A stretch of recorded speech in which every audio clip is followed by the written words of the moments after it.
Hello, everyone. Welcome back to another episode of 3 Point Weekly. We are recording this the morning after Boston Celtics have lost to the Miami Heat in a game where many Boston Celtics fans had thought they were pretty much already in the finals.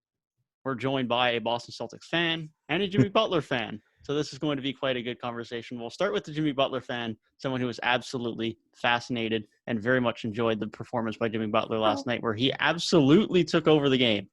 So let's hear it from him. Jimmy Butler is just he's a madman, bro. I don't understand how he does this stuff. It's literally just like, I kind of mentioned this before we started recording. This is the hardest dude to rank I've ever seen. Like, he's just like, he's an all-star in the regular season, obviously, but he's just like, whatever. And then even in the playoffs, he'll have he had 40 something in game one, and then somewhere in the middle of the series, he just falls off a cliff. I know he got hurt or whatever, but hey, like Tyrik says, if you on the court, perform. And so he just was not doing that. Bro comes out. I know y'all have all seen the picture of LeBron on his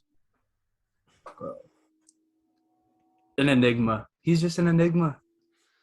Honestly, man, I think the Celtics are cursed, bro. It's literally basically 10 years apart from when LeBron did that in Game 6 to force a Game 7 to Jimmy last night. I said in my video, there was no coverage that the Celtics could have thrown at Jimmy last night because he was just making tough shots. He was making the right plays. He had 8 assists. Guys were hitting jumpers. So there was no coverage, man. You just got to tip the cap. That's one of the most legendary performances that you can possibly see in an elimination game with your season on the line. And like you said, Gabe, that was a hell of a bounce-back game too because the way he played in games basically 3 through 5 was terrible. He had 30 points combined in those 3 games and dropped 47 last night. You can't make that stuff up, man. Just shout out to Jimmy for putting on one of the most legendary performances in a playoff game that you will ever see. Is he a superstar? Yes. I think like you said, it's he takes the regular season a little light. He's going to get his 20, 21 points per game, but he's not worried about all NBA teams or, even all-star game appearances, stuff like that. Because one, he already has his bag. He's going to be making $50 million a year by the time he's 37. So he already has his money. He's not really too worried about that. He's just worried about trying to get that championship and prove that he can be the best player on the championship team. And, with performances like that, if he continues to play that way, they definitely will have a chance. Yeah, no, definitely. It was a good bounce-back game as a whole from Miami last night. Max Strus finally started to hit some shots. Kyle Lowry had a much better game than he had throughout games 4 and 5. And, of course, Jimmy did his thing. But Miami just set the tone early. They forced some Boston turnovers. Their defensive intensity just out of the gate. It looked like they wanted it more. It looked like they had more of a sense of urgency, which sure you can get given the fact they were on the road and they now had to win or they were done. But it just looked like they wanted it more from the start. Their defensive intensity just jumped out at me from the rip. It was okay, this is a playoff game, and that's something we haven't necessarily seen a ton in this series. But Miami just looked like they wanted it last night. Jimmy certainly looked like he wanted it last night, and just good win by Miami to get it on the road. Obviously now it's a toss-up, but yeah, which I think the Celtics have this tendency to not show that killer instinct, and maybe that's part of their 2 best players being super young. But that's what separates good teams from great teams, man, and championship teams. You have to know when you have to put a team out of their misery. The Celtics should have treated that like that was their Game 7. Obviously not saying that they won't have a chance in Game 7, but you can't give a team like the Miami Heat life. You have to keep them down, bro. You just can't give them life because they're a team that's going to take advantage of the opportunity. They have the experience. They have a great head coach in Spoelstra. And now you put yourself into a situation where now you have to play a Game 7. You have to go on the road to win a Game 7, which is not an easy thing to do in the NBA. So, like you said, Miami came out. They wanted it more. And the Celtics played with they didn't have that sense of urgency, which I was expecting them to have, even though they were up in the series. But I was expecting them to come out, treat it like it's a Game 7 and close them out, but they didn't do that.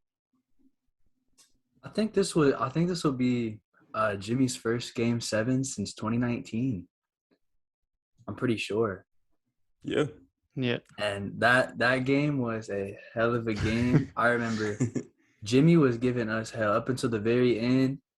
Got a steal. I'm pretty sure it was him that got it like a steal and a dunk with like 5 seconds left to tie up the game that like led to that Kawhi shot. So I can't wait to see what he does in Game 7 because with his like inconsistency, we don't know what version we're getting, but something tells me it'll be a pretty good version. I don't think we're gonna see 47, but if we saw like a 35, 8-8, I wouldn't put it past him at all. Yeah. Right after the game, I was like, my emotions was getting the best of me. I'm like, damn, like this series might be over. Like, I don't think we can go into Miami win a Game 7. But the more I got to thinking, it's like, it's more of a toss-up more than anything because Celtics haven't lost back-to-back games all postseason. They've shown that they can win in Miami, shown that they can dominate games in Miami. Really, all the games, like they've had dominant stretches in those games so far in this series. And they have Game 7 experience. Like this young core has a lot of Game 7 experience. First year, they played 2 Game 7s in that playoff run. The bubble against y'all that we played a Game 7. I know it's the bubble, but it's still a Game 7. And they already have one in this postseason. So they have a lot of Game 7 experience. Now, they don't have road Game 7 experience, which might be a little bit of a different beast. But, you know, anything's possible, especially in the Game 7. Like, anything can happen. So I just hope we get a good game. That's really what I hope because the 2 Game 7s we had so far have been blowouts. I just hope it's a very good competitive game. Who's the Game 7 hero? Because there's always the random player that pops off in Game 7. Like I think it was Grant Williams last series. Yep. Spencer Dinwiddie for the Mavs. Yeah. Last year, I always like to bring up Kevin Huerter having 30 against Philly. Yeah. I forgot Kevin Huerter did have a big game. I don't know. I feel like that always favors the home team. So what do y'all think? Who do y'all think is like the likely hero? I think it could be like Max Strus hits like 6 threes. Yeah. I could see that happening. Yeah, I definitely could see that. I don't know if I'd feel that way about anyone else other than Miami. I think if it's from Miami, it's like probably Strus. Maybe Caleb Martin starts to hit a few shots, but I don't think he's really going to play enough to do enough. Gabe Vincent certainly could. I feel like it would only be right if it was a Gabe Vincent game, bro. I love Gabe Vincent. That's the most like I feel like he would be the most random player on the team to like do it. They get big minutes. Like if we saw like some vintage Duncan, it'd be crazy. But I don't even know if he's gonna get the opportunity to do that. Probably not. If it's the Celtics, it might have to be I don't know, Marcus Smart or Grant Williams type. Peyton Pritchard. But nah, 27. He may decided not to really play him last night. He ain't gonna get the minutes. Yeah, and they lost. Actually, I like the decision though because they were trying to attack him. Yeah. And Peyton's he's not a slouch defensively. Like he's cool. He battles, but he's so small he can get taken advantage of. At his size, battling only does so much. And same thing for any small guard like that. I mean, same thing with Isaiah Thomas, right? I mean, it's not that he doesn't try on defense; it's just too small, right? So, but yeah, Grant Williams could show up. I wouldn't even doubt Derek White has another big game, man. Hey, the kid boost is real. It's real, man. Definitely is. Bro, like I'm just so mad. Like the way he played last night, it just felt like, this is gonna be the Derek White game, pushes them into the finals. But Jimmy was tough.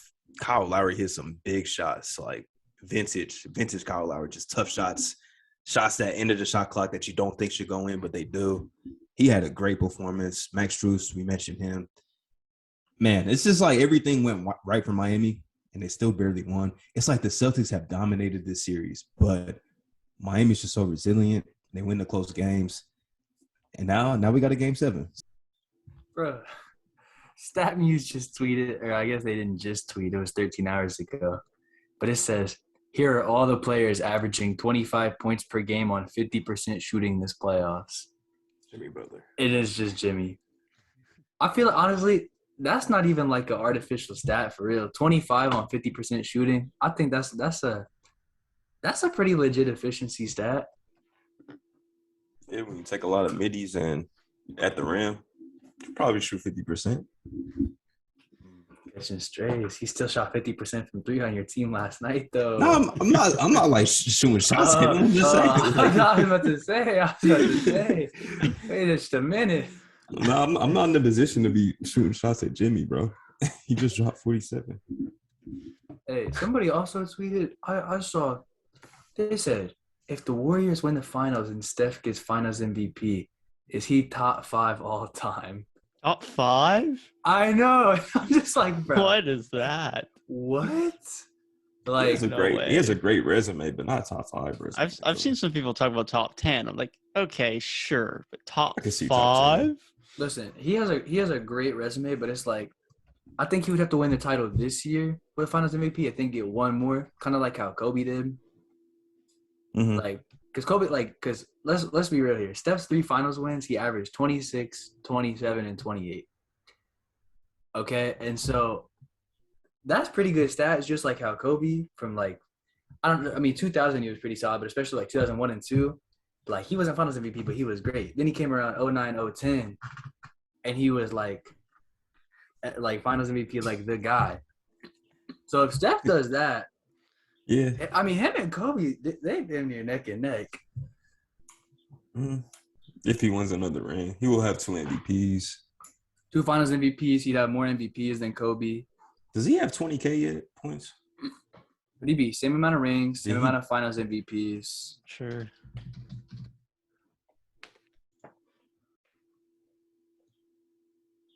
I would say both. If you want to look at like the cultural changing the Yeah, game he's got aspect, 20K. I think the current generation all looked up to Kobe really, and the next generation is gonna all look up to Steph. Think so? Yeah. Probably. I'm not like I wouldn't compare their games directly, but it's like the impact they had and kind of their accolades could end up looking very similar.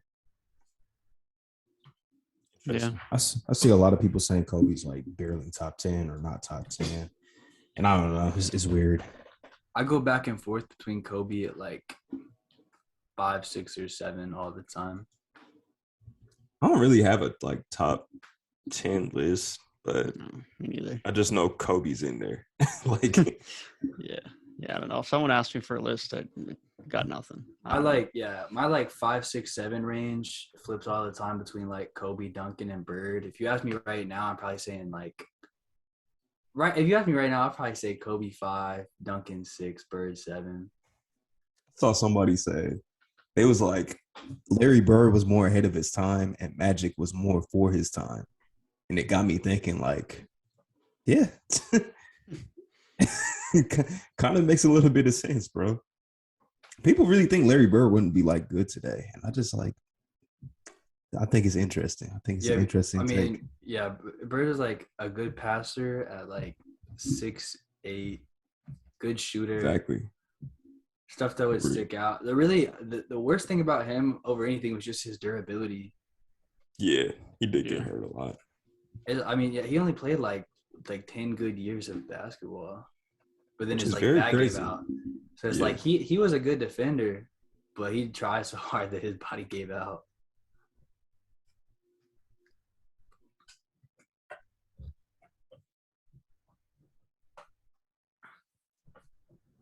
Y'all ready though? Yeah, I'm Yeah, ready. I'm good. Getting into this game Yeah, so, 7 conversation. Yeah, so who y'all got in game 7? That's my question. That's tough. That's tough. You go ahead, Gabe. All right. My head is telling me Boston. I mean, we can finally get rid of Miami's only won 2 quarters in the whole playoff series because they won 3 of the 4 quarters last night. So they finally got like a complete game W where they like looked good the whole time. It wasn't just like one big quarter or run that kind of gave them the win. But I don't know, man. Boston is just such a well-oiled machine, and it's like when Boston wins, it's like they just played a good game. It's usually like a blowout, take care of business. When Miami wins, it's like Jimmy has 40 or like Bam had his like uncharacteristic at this point 30 piece. Yeah. And so it's like when you look at the team that they can just win playing a team game versus the team that has to win by some player putting up some super miraculous performance. In a game 7 matchup between 2 good defensive teams, I'd probably say Boston. Yeah. I mean, my pick to start the series was Boston, and I want to stay confident in that. But the way Miami are playing, if Jimmy can have another good game, which is a question mark just given the fact he's obviously struggled with injuries throughout the series. But if Jimmy can have another good game in Miami, I struggle to believe that Miami can't close it out at home. I think it's going to be another close game, and it's tough. It is really a tough pick. But that home court advantage plays a part. It's a game 7 on the road, as you mentioned, Tyrik, which is not something this Boston group has experienced, not to mention in a game 7 away, having that experience that Eric Spoelstra has compared to Udoka is going to be quite valuable, especially down the stretch. Obviously, coaching is coaching, but don't act like coaches probably don't get nervous as well, especially when you're talking about a first-year head coach who's in a game 7 on the road to get into the NBA Finals. So I'm picking Miami. I'm not surprised if it goes either way, but Miami would be my pick. Yeah, you can go either way. I'm hoping that from everything that I've like heard from Celtics players, it seems like the morale's still good. Like they still feel confident. I'm gonna pick Boston because I'm being unbiased with this too. I'm being very unbiased with this too. I'm being unbiased with this pick though, but I'm gonna pick Boston. My thing is they respond good under pressure, which is what I've known about this group.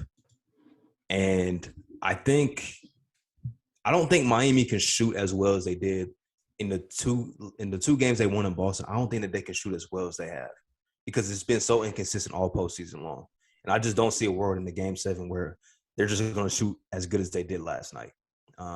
And like you said about Jimmy, I do have a question. Like, how is that knee? Like, is that knee still like close to 100%? Is it not?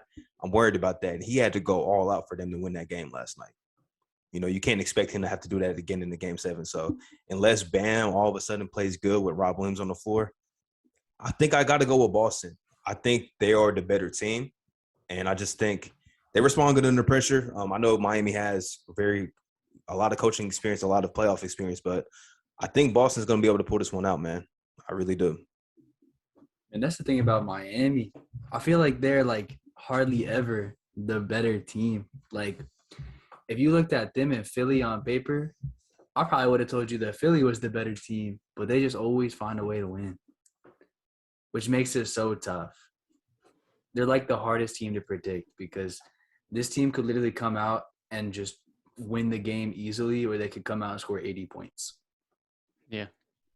I don't know what it is about them exactly because it's like they're the 1 seed. It's not like there's some bad regular season team like when they were in the bubble where they were the 6 seed that year.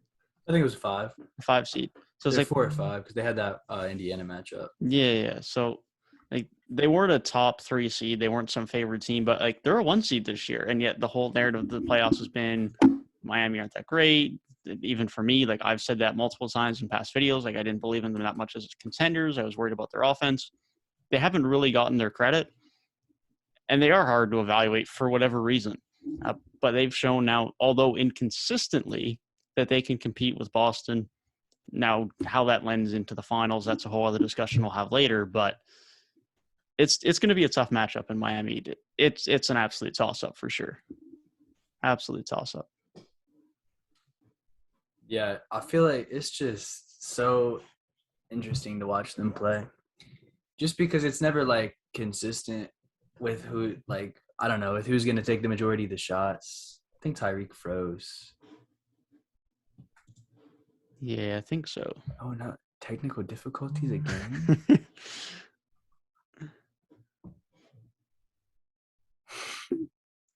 He said he's about to restart his computer again. That is tough.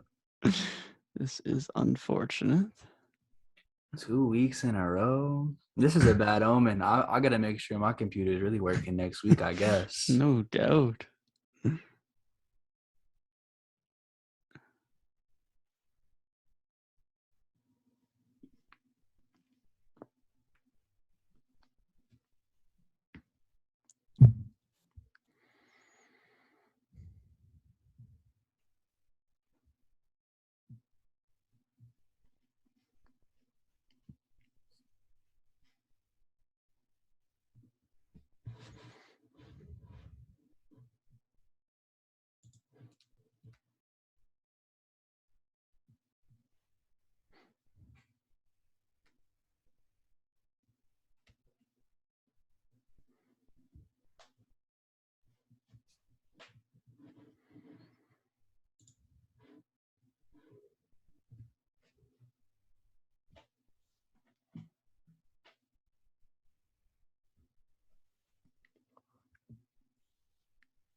Did that get posted yet?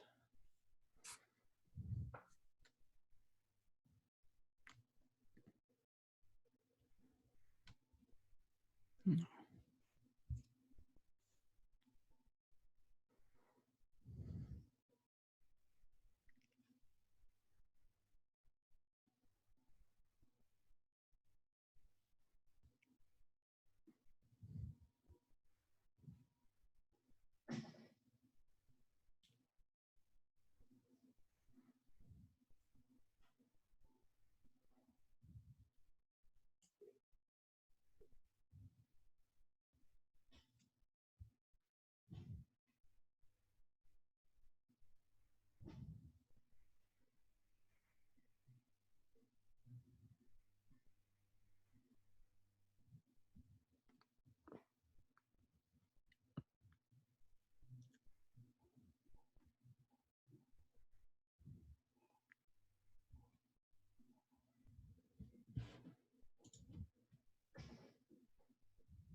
Man, This is par for the course at this rate, apparently. bro, Yeah, could y'all hear me when I was talking? no. I'm trying to remember For real? what I last heard. Whenever your screen froze, we didn't hear anything. Damn. Yeah. I was chatting too. I was speaking some real facts. Like my screen was still moving. I could see y'all. Y'all was talking, but I couldn't hear anything.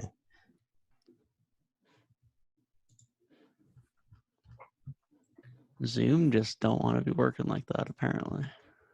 Man, we need to cut ties with Zoom, man. Apparently.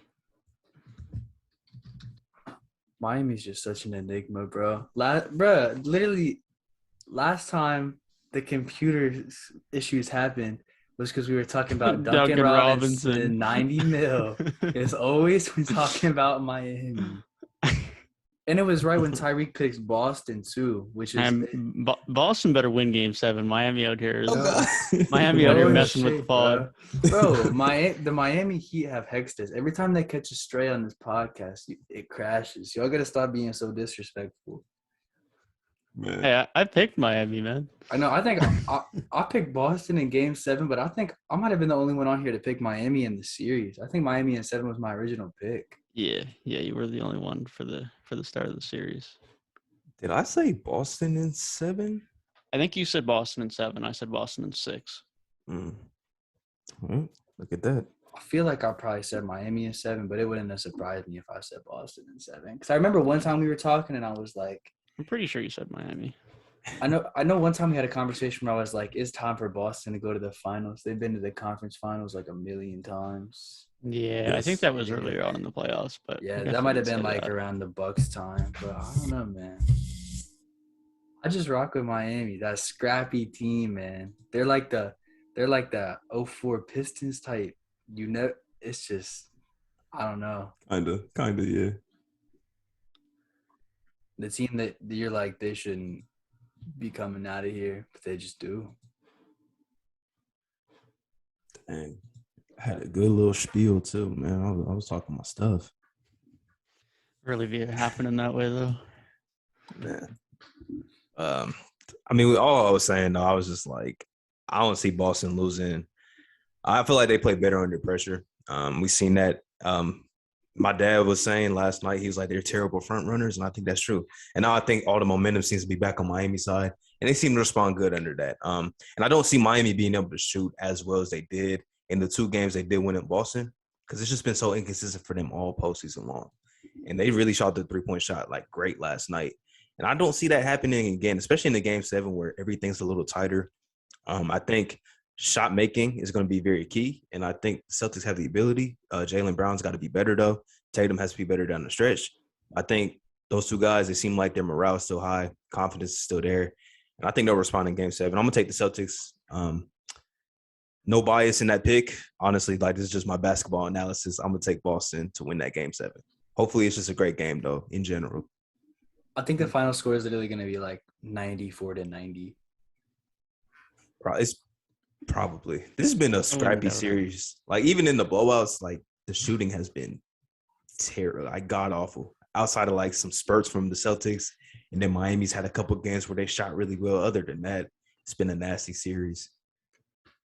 Yeah, definitely. Definitely. I mean, talking about Miami shooting well last night, I mean, on the flip side, Marcus Smart and Al Horford combined to go 2 for 15 from deep last night. So Yeah. Miami shot well and Boston didn't shoot well, and it was still an 8-point game. I mean, would you pick either of these teams to like win the finals? No. Currently, no, because you have to be consistent against Golden State, and these teams currently have not been consistent. Simple as that. Like if I was around watching ball, I feel, in like 2001, I feel like this would be the feeling, bro. Like I think like what that conference finals was like the Bucks versus like the Sixers. I feel like everybody was just like, yeah, so somebody's getting fed to Kobe and Shaq, bro. Bro, for real. And I really have to apologize to the Warriors, man, because I was talking down on them all year, but y'all gave the Nuggets a shot in that series, bro. That's insane to me, dude. You guys were both like, the Nuggets might give them some work, bro. You guys are crazy for that. Hey, the good thing about this platform, you're gonna have some bad takes. Facts. You put enough videos up, you're gonna have some bad takes. Hey, I'm not gonna lie. I picked Grizzlies in 7 just to try and be different. Just to try and be different. And I was like, Ja's gonna make himself a star. He ain't Curry yet, man. I do love me some Ja Morant, but you know what's crazy? In this series, like in this playoff run, it hasn't even really been Steph. Like he's been out good. Clay. No. Clay, Looney. Bro, Kevon Looney looks like what Andre Drummond wishes he was. No doubt. Like it's crazy. I think Looney's only 26 or 27. Like he's still kind of young. Yeah. He's only 26. He's just one of them dudes that's like 26 but looks 45. 45. Moves like he's 45. Bro, it's been him, Wiggins. Bro. Like I would, if I met Kevon Looney in the gym, I'm assuming he's gonna ask me to use the glass. Nah, for real, bro. Come on, young fella. Like, bro, like Curry's been good, obviously, but Clay has just been in closeout games ridiculous. Is closeout Clay? Is that a thing? Because like Game 6 Clay has always been the thing, but I don't know, man. Closeout Clay is also. Maybe it's just Clay. It's not always Clay. He's had his fair amount of stinkers this postseason run. Yeah, but to Devin's point, man, like you can't be so inconsistent against a team like Golden State because they will take advantage of that, and that's how you get beat in 5 games because you just have some dry spells, turning the ball over. They're going to take advantage of that, and now all of a sudden you're down 25 points. The Chase Center's rocking, and you're losing that game. Like that's just how it is, man. You've got to be consistent against them. You have to play near perfect basketball to beat the Warriors. That's why it's been so tough. That's why Steve Kerr's only lost 2 playoff series as the coach of this team. You have to play perfect basketball to be able to beat them. How do you guys look at Golden State as an all-time dynasty if they win this ring? They're top 5. Top 5 dynasties ever? We'll say since like I'll say 5. Since like the 80s. 90s Bulls, 60s Celtics, like Showtime Lakers, Spurs. Yeah, Spurs. There is a top 5. I don't know. It's hard to call like LeBron himself is damn near a dynasty, but because he hasn't played anywhere long enough. Yeah, because his rings are spread across 3 different teams, you can't really say like the Cavs dynasty because they got 1 ring, and then like, I mean, Golden State's run is better than the Heatles, I'd say, because they got 2 rings. What about Shaq and Kobe Lakers?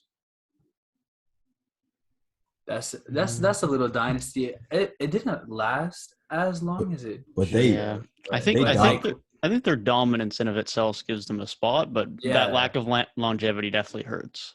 I think that's more. I think that's almost as impressive though. Like to be able to dominate the league for 3 straight seasons. I think that's super impressive. Like the Spurs obviously had the longevity. They won their rings across like 15 years.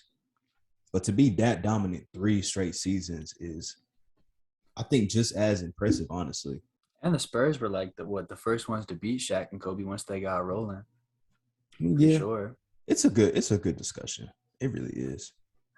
If the Lakers would have won that 2004 finals, bro, that dynasty we look back at insane. 4 titles in 5 years. Yeah, that's the one that's just like, I don't know. Was Phil Jackson coaching that team at the time? Pretty sure. I think so, yeah. I think so. Because that seems like, I don't know. Because I remember, didn't Rudy Tomjanovich have a time as their coach? Yes, that was Phil was 2004, coaching. 2005. Phil was coaching. Phil was coaching up till 2002, 2004, and then again from 05, 06. That's kind of surprising because Phil's usually like, It seemed like that team just had too many egos, but Phil seems like the guy that can manage that, but he couldn't. Maybe the Pistons were just that good, though. 2005 Lakers, bro. that team was garbage. 34 and 48. That's so like. That team was garbage. It's so crazy to me that nobody like ever talks about that. Like, if you think about it, like Kobe in his prime, right in the middle of his career, like was missing the playoffs. And I think he missed it once or twice. Yeah, I think he missed it that year. Then I think like in 06 they were like an 8 seed. I think they were 7. They made it that year though. Yeah. I just know they had that because they played Phoenix, which made me think that they were like the 8 seed. I think it's not important. I think they were the 2s. I think Phoenix was the 2 seed that year. 2-7, okay. Yeah. But like whatever it was, it's like I don't know, man. If LeBron would have missed the playoffs in say like 2009 or something, bro, he would have been slandered to all hell. I think that Shows the how do I want to say this? The expectation that LeBron has. Like, LeBron's like arguably the best player of all time. So I think he just has an expectation. A lot of people have great. Kobe as their GOAT, man. I feel like if you ask 100 people, you're gonna get like 90 LeBron or MJs, and then you'll get like probably 6 or 7 like Kobe's, and then you'll get like 3 people that are like, oh, Kareem was killing it back in the 70s. He's the best I've ever seen. I love He Kobe, scored the but- most points. I love Kobe, but no, he's not. He's not the best ever. Love Kobe, but no, he's not. Yeah, like the precedent that LeBron has set will just like that'll never be matched. And yeah, people will still get held up to it, but like that is just such a historic run of health, of performance, of being able to perform in the playoffs once you get there. Like that'll probably never be replicated. Yeah. It's just Yeah, I don't think nobody's going to that many finals in a row, but like I like just To pure be- accolades. Somebody Yeah. can maybe get close. I feel like Giannis could get another 1 or 2 MVPs. If he got up to 4 rings, I mean, that's a lot easier said than done. But Maybe, but you gotta look at it like Bron could he was really taking anybody to the finals, like legit. Yeah. Like I saw the video because I think the game 7 from 2018 against the Celtics was like the 4-year anniversary was like a couple of days ago, and I saw Brad Stevens after the game was talking about it. He was like, we did everything in our power. Like they only scored 90 points. LeBron still had 35, 11, and 9. Like you can't do nothing with this guy. He's incredible. Like that's just like the precedent that LeBron has set. Like he took Jeff Green and George Hill and them to the finals. Yeah. 2007 and like 2018 are like I think That's the 18 team was worse in my opinion. really. I think the 18 team was worse, bro. That team was bad, bro. And they gutted the team mid-season. Yeah. Yeah, true. Dude, I Well, was you- hyped for that team. I'm like, ooh, D Rose, D Wade, LeBron, Facts. Jay Crowder is, a little whatever, like Kevin Love, you run that Isaiah little Thomas. small ball lineup. That was after IT had a MVP caliber season, and Right. nobody realized how injured he actually was. Tristan Yeah. Thompson's just there to get the boards. Like That was that on team paper that looked looked like a good team. nice. On paper that looked like a good team, but nah, It was always bad. D Rose, bro. Like I thought the 16-17 Knicks were about to be nice. I thought Facts. they were about to be nice with Carmelo, Porzingis, D Rose. They got Joakim Noah. I'm like, running Courtney those Lee. are about to be nice. It was And terrible. then all their free agency They were signings awful. ended up on the worst Dude. signings of the summer list. It was terrible, dude. That's a good video idea. Look at all the failed super teams because there's a Bro. lot of them. It's already on the list, my friend. It's already on Yes. the list. That's a great video idea. There's always with Derrick Rose. 2014 Nets. A team I would have loved to see longer, dude. Jimmy D Wade and Rondo. That was crazy. They were. I swear. Listen. They would have beaten the Celtics if Rondo didn't. That's what I'm saying. Bro. I swear they would have beat the Celtics, dude. Playoff. That was like playoff Rondo's like second to last hurrah. Or no, he played pretty good with the Lakers in 2020, I think. But no, Rondo was really good when they won the championship, bro. Yeah, like he was really he good was there. That's what I remember. He was arguably their third best player. But bro, that series, the series where he was on the Pelicans and they swept Portland. Bro, he was on some stuff that year. At him before he got injured against That's the another Celtics. good idea. That's the best we've seen of Rondo, man. I saw somebody tweeted, this was a few weeks ago, but they was like, we need to appreciate like mid-tier teams more. And they mentioned that 2018 Pelicans team. I'm like, yeah, we should, because there's a lot of like really like fun teams that weren't like championship, but they were good. They made the playoffs, maybe won a series, and they were just fun to watch. That team was going to give the Warriors problems, bro. Granted, it still probably would have been like Dubs and 6, but bro, Boogie Cousins, Anthony Davis, there. Yeah. when that team got like formed, I feel like everybody was just like, what's the Warriors' biggest weakness? Big men. Yes.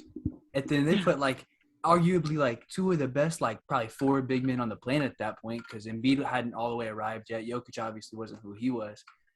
Like AD and Boogie were really like two of the top, like they were the 4, two best. 5, yeah, No, they were the two best. Honestly, exactly. So you put them on the same team, it's like, nah, we got something here. Like, if there's gonna be a team that might mess around and give them some problems, especially the way like you got like the way Rondo was playing, if then Drew Holiday on defense, like who was the 3? Was that Darius Miller that was the 3 for that team? I thought it was Etuan Moore. We had Etuan Moore. It's Yeah. Etuan Moore, Nikola Mirotic.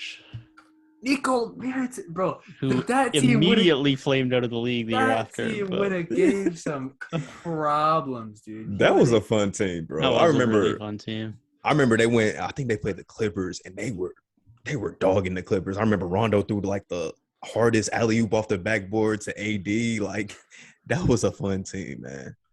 Yeah, that was a fun team. Something about New Orleans, bro. They just find a way. I feel like they won 48 games that year. Wow. New Orleans is low key one of the better small market teams, I think, in recent history. As far as like they've had some decent like years. It's just been inconsistent there, yeah, I would say. And when they've been decent, they've been fun. Yes, I remember the year Tyrik Evans was like getting buckets again for them. And I think they made the 8th seed, I think. What was that, like 2016? Where they had like 15. that little it was that little 15. core like AD, Tyreek 2016. Evans, and Eric Gordon. Yes. Yeah. Andrew Holiday. They had a nice that boogie injury low key changed the course of NBA history a little bit. Because who knows? They might have not split them up. Like AD might have been cool staying there. Who knows? Interesting, man. How many strays is KD catching from just the way this season has panned out? Because if Steph and the Warriors mess around and say they beat the Celtics in like 5, KD left the Warriors and got swept by that same Celtics team. How many strays is KD catching? His team had Josh Smith too. My bad. I was always in the boat. I don't think KD should have ever left Golden State. I would have, if I was him. This is me though. If I was in KD's shoes, I would have just stayed there and racked up my chips. Like nobody's gonna be able to tell me if I have 5, 6 championships. Nobody's gonna be able to tell me anything. Yeah, that's just my Facts, opinion. Though. Facts. That's how I feel as well. You're gonna get that many rings. It's different if you're sticking around to get like a ring or two. Yes. But when you're talking about 4 or 5 chips, at least. Like, and like that's hard to turn down. And so I mean, obviously he had things that he wanted to look for and to try to achieve outside of Golden State, and so fair enough to him, because he could have very well just stuck around and won a few more championships. But I mean, as long as he's happy with this decision, that's obviously the biggest thing. But Yes. there's no doubt that once those guys got back healthy, ready to go again, they would have won a few more titles. I mean, doing it without him now. So just the person KD is too. It's like he's always just talking about like, I just want to play the best basketball possible. Like he's such like just a enjoyer of the game. And so to basically play in like that great of a system, just the most like flowing, just like beautiful ball ever. I'm surprised he left that, to be honest with you. I see why though, because there was a lot of like, it seemed like a little bit of animosity, and I feel like he wanted to try and prove to the world that he could do it without them. And right now it's looking like maybe you can't. I don't know. I don't want to say that though, because KD's still a super hooper, but they're back in the championship, and he's been sitting at home since like late April. So I don't know. It's interesting. Hasn't even made a conference finals in the weak East, and even Trae Young made the conference finals before Mr. Durant did. Man, yeah, we got to get, because the rumors dropped earlier this week, and I didn't see many people talking about it like as much as usually rumors get blown out of proportion. But they said they don't want to give Kyrie a long-term extension, which is understandable because he's so unpredictable. And that just begs the question, like, if Kyrie's not on the team next year, KD's probably requesting out too. Yeah, probably. And then you look at the last like 10 years of or 8 years of the Brooklyn Nets, trade all that draft capital away to get old players back in return from Boston, and then traded away a young team that was fun, that was maybe building something, to bring in Kyrie, KD, and that's crazy. James Harden, and you end up winning one playoff series with that core. It's just like, it's not a good look, man. It does not look good at all. Oof.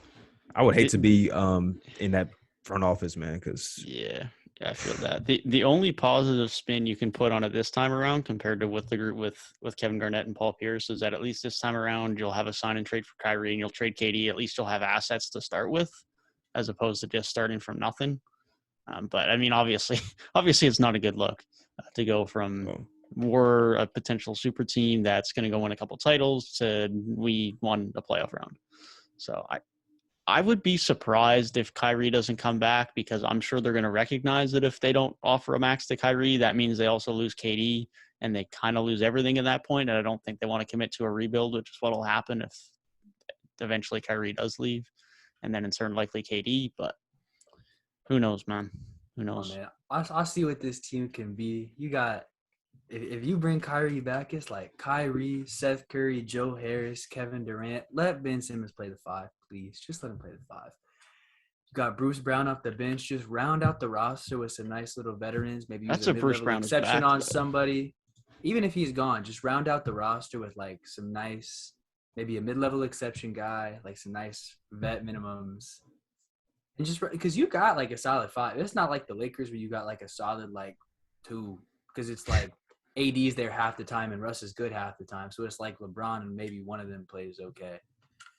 You got like a decent like 4 or 5 guys, and then you round that out with like some nice vets. The team, the potential's still there. Like, it's not like the ship has sank. No, it definitely hasn't sank. My problem with this team is, outside of Ben Simmons, who's defending, especially come playoff time. And my second concern is, can they stay healthy? Because if they're healthy, then they're probably a contender, assuming they can pick up another wing or two that can defend a bit. But Ben Simmons, Kyrie, and KD might be the top-end trio on a team that is least likely to play in a game on any given night in the league. Like, they're not available. So if they're healthy, sure, but I am not banking on those guys being available. At this point, it's hard to believe anybody can stay healthy. I mean, you ain't wrong, but if I'll take a lot of guys across the league over those 3. Literally, Golden State's whole dynasty is just because they stay healthy more than other people. It's all their durability. Like, even they got injured and it took them out for like 2 years, but they got healthy again and they're back. From 2015 to like 2019, like all those finals runs, somebody was always injured on the other team. And that's not me taking away credit from them. That's me giving them credit because we've seen, especially like I think last year was probably the biggest case of it, but a little bit this year and a little bit before that. It's always who's the healthiest every time. Yeah, I mean, yeah, like Devin said though, it's gonna be tough for the Nets though, like just to keep that health because they haven't shown it since KD and Kyrie have gone to Brooklyn, and Ben Simmons is coming off back surgery. Back surgery is nothing to play about. Obviously, if it was serious enough to keep him out the second half of the season, when he got traded to Brooklyn, it could be long term. Man, we see what Michael Porter Jr. be going through. Like he's really a question mark every year whether he's going to be healthy. So. Hopefully they can stay healthy because I want to see that dynamic. I'm still a big Ben Simmons believer. I'm still a fan of KD and Kyrie, but I don't know. It begs the question, man. Like, do y'all think it's like if y'all were to put like a percentage on Kyrie again, Kyrie being a Brooklyn Nets player next season, like what percentage would y'all give that? I'm probably like 75, 80%. I was about to say I think I'm going about 70. I just don't see like where would he go? 70. Lakers. Yeah, bro, he already left LeBron once. I don't know. He was talking on I Am Athlete like I was a little immature, man, back then. Now I'm grown up. I don't know. It's interesting. It begs the question. No way. There's literally I just don't see Kyrie fitting anywhere else. I think there's other places he would go, but as long as Brooklyn give him a max, I don't think he leaves, and I don't think Brooklyn are willing to give up on this era of Nets basketball. So they can't. Wow, exactly. It's like they can't. Exactly. Kyrie's going to the Lakers, bro. He's going back to LeBron. Nah, low key, I think if Kyrie's leaving, he's going to LA. But he ain't wearing purple and gold. According to BR, he's going to the Clippers. Clip gang. Or don't bang. Clip City, Chip City. Hey. I don't know. That'd be funny. Yeah. I could see it. I could see it too, but I don't want it, to be honest. Kyrie's going to the Timberwolves, bro. Who wouldn't want to play with Pat Bev? He changed the culture. Bro, he is a natural ESPN talk show person. Natural. Facts, man. Dude, he's already spewing anything. He's already better than Kendrick Perkins, bro. I'm not gonna lie. Bro, I'm glad you brought up Kendrick Perkins. They really gave this man all NBA votes. Apparently. He had Jaylen Brown on his third team. He gives the worst takes, bro. The worst takes. And I want to say, I think it was him as well who had Alvarado and Trey Murphy on his all-rookie team, but not Herb Jones. It's like, how? How?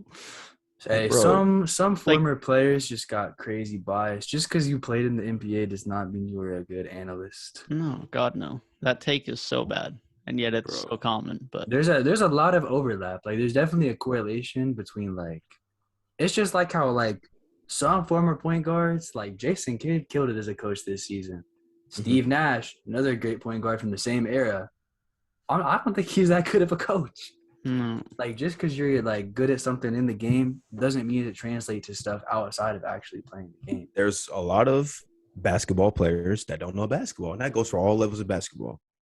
100%. Some dudes are just talented hoopers, but they don't know the game. Or some guys are talented NBA players, but they don't know or watch the game, but they get TV jobs and they get all NBA votes and they hurt dudes' pockets, which is just insane, bro. Like, for people like us who actually take this stuff kind of seriously, like, we didn't just throw all NBA lists together. Like, we actually put some thought into it. It's embarrassing that they give people votes. Like, no disrespect to Kendrick Perkins, obviously, but, people that just don't take it serious, like, you see it all the time. Like, who was – like, I think somebody didn't vote. Somebody should have been unanimous this season. Like, Tyler Hero should have been unanimous Sixth Man of the Year, but he wasn't. Like, it's just things like that because people have certain agendas and biases against players or teams. So they, try and affect that. And I think it's stupid how the NBA allows media members to affect how much money a dude can make on his contract. Like last year, Jason Tatum didn't make All NBA, so he couldn't get the Supermax extension. This is just stupid, bro. Like, there's no reason for that. It's kind of a flawed system, man. I know it's maybe small things, but you're taking millions of dollars out of people's pockets. It's stupid. And then you got people, voting Desmond Bain for All NBA teams and stuff. Like, it's ridiculous, man. All NBA, what? Yeah. That's the stuff that's been going on. It's like, if you're going to tie monetary incentives to All NBA, fair enough. But then you need to seriously vet the people that are voting for All NBA. All-Star games, whatever. So be it. The fans are involved. Whoever else wants to be involved, whoever they'd allow to be involved. It's not that deep at the end of the day. But when you're having monetary incentives that are not worth insignificant amounts of money for these players' contracts that are then voted on by guys that are just voting absurd things that are just not even near any bit of relevant or any bit of an argument to that award, to that designation, it shouldn't be allowed. It shouldn't be allowed. Either monetary compensation shouldn't be allowed to All NBA, or they need to change who's actually voting. I think a lot of times too, it's always because of the local writers, I feel like. And it's like, I know it's kind of hard to get like specifically like national level people, good national level people to do it. But it's like, I always think of like LeBron in 2013. Steph Curry should have been the second unanimous MVP. Yes. But it was like, I'm pretty sure it was either a New York or a Boston writer that voted for like Carmelo. I think it was New York. I think it was New York too, but it could have just been Boston hating on LeBron. But maybe in New York. Yeah. And it's just like you really think there was no bias involved being the only one that didn't vote for LeBron. Instead, the New York writer voted for the New York player. What kills me is just I know a lot of these people probably don't watch a lot of basketball. Like I just know it. I'm sorry. It might be bad for me to assume that, but I just have a good feeling like a lot of these people don't actually watch basketball. I see Stephen A. Smith go on TV and talk about things which like doesn't make any sense.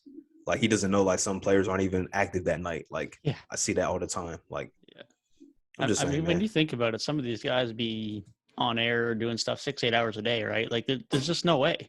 There's no way you are watching everything. Like there's no way, especially for guys that are covering multiple sports. Like there's just no chance that they're watching all of it, and you can see that through how much they're on air, and you can see it from their voting and from how they're talking about things from time to time. Like this is just no shot. Worst got to be Cowherd, bro. Bro, I don't even want to speak about him. He got to be the worst, like, because his NFL takes are okay. That's because he watches the NFL. He does not watch the NBA. I feel like he literally mentioned on air that it's my guy that watches NBA games for me told me this. Why are you giving takes? You instantly just made yourself not qualified. Oh, like just like turn into a football show or something. Like, yeah, exactly. Crazy. Or like Nick Wright. Literally. Like Nick, I didn't mean to cut you off, but like Nick Wright, his takes outside of basketball, some of them I actually agree with. But when it comes to basketball, it's just extremely biased. He pushes his agenda, and I just can't stand it. Bro. Why does he hate Jokic so much? Facts, man. I don't know, man. It's disgusting. It really is. I don't see like what he has to gain by. It's such like a weird niche.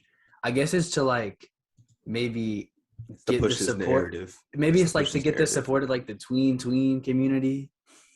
Like go like anti-stat heads. I guess that's really the only way I see the game. And then Jalen Rose, he said he had Kyrie on his third team. Like, played about 21 games. I was about to say, bro played like a quarter of the season. Come on now. Even eligible? No, he shouldn't have been. We know Kyrie is great, man, but he wasn't even if you took CP and who it was Trae Young, if you took them off a third team, Kyrie's not even the next two guards up. Kyrie ain't on my 10th team. Man, he played 29 games. Like he played 29 games. Like who played more games, Kyrie or Damian Lillard? Probably Dame. I think Dame maybe played like 26 at least. Let's see what Dame got. Dame played 29. They both played 29 games. Like, come on. Like, I would have. And Damian Lillard is not getting any arguments for any. No. I know Damian. He didn't play good when he did play because he was hurt. Yeah. But like, come on, man. Like, you're taking Anthony Edwards over Kyrie this season. James Harden, Donovan Mitchell. I'd take Darius Garland. Like, come on, bro. Like, ridiculous. Even DeJounte Murray had a better long-term season than Kyrie. 100%. Man. Like, 100%. Like that is sick, man. But other than that, other than people's bad voting, I think all NBA looked pretty good. Yeah. My Yeah, I opinion. think it did too. Yeah, I wasn't mad at the teams at all. I'm pretty sure like our three teams didn't really vary that much, did they? not really. It's just we had some positional things. Like, we kind of just voted it like how we wanted it to look. Yeah. I put LeBron at center on mine, I remember. Here's my all-NBA second team center. Yeah. And I had Siakam as a center. I had Trae Young up one team. Yeah. That's just because Steph missed a decent amount of time, so I had him down. I didn't have KD because KD missed a lot of games, bro. Like, KD missed a lot of games, man. And I feel like Bron's season was better, so that's why I had Bron over KD. I had Bron on third team. The only things I've seen like a consistent like people have issues with was all of a sudden the world hates Devin Booker, and they're like, "How is that Devin was Booker? weird. How is he first team? He should be third team at best." Like come on, bro. They build Like, them up just to tear them down. It'll be Ja in a year and a half. It really will be. It's sick, Facts, man. though. Facts. I seen that was a consensus. Some people were saying like maybe DeMar should be moved down to third team, which I don't really care. It's Honestly, whatever. Nah, had a good year. making it as a forward, I think he deserves second team. yeah, Siakam didn't like his second half of the season was probably better, but And Siakam missed time. Siakam wasn't even an all-star. Like, he clearly turned up late.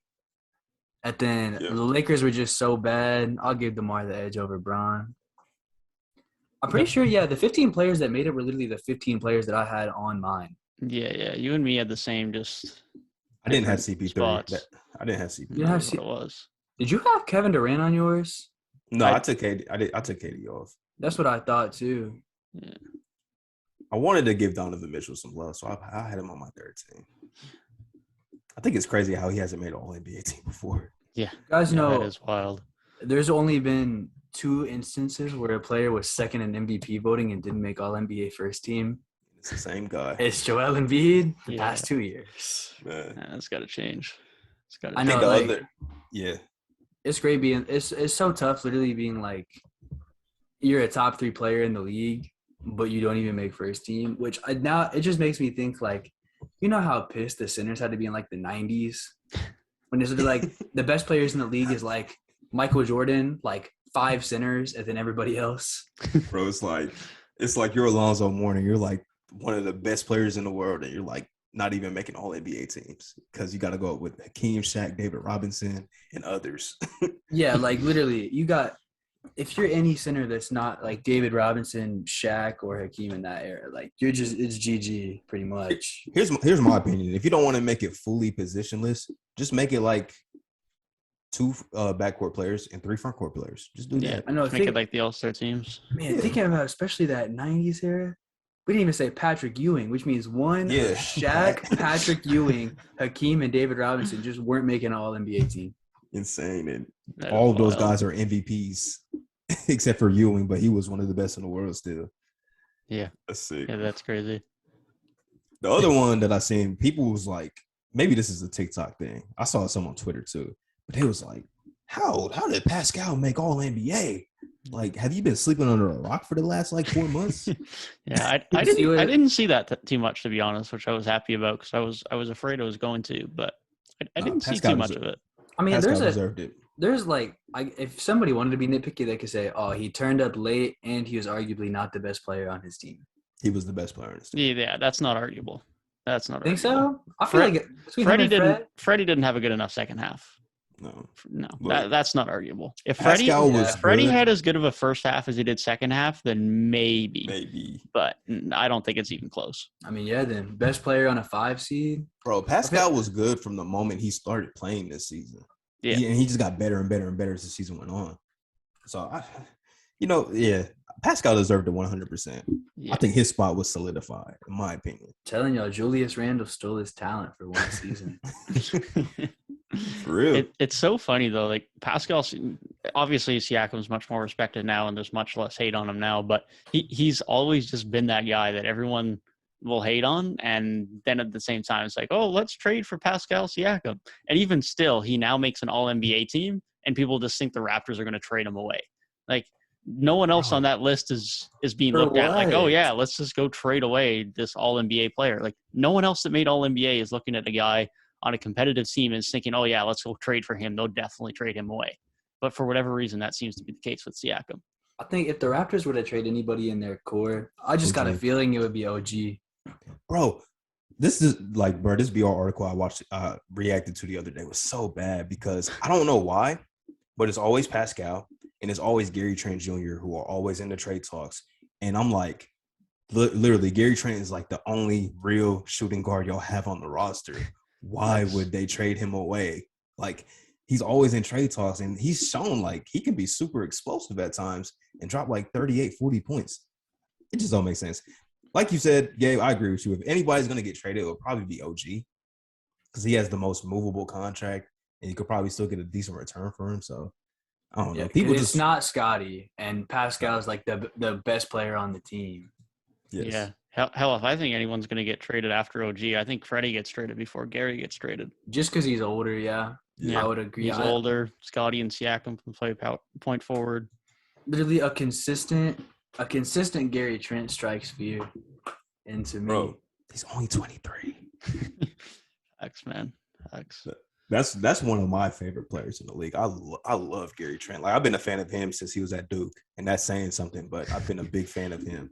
When he had that stretch of like 6 30-point games in a row, I was tweeting like every day. There goes your favorite player's favorite player, Gary Trent Jr.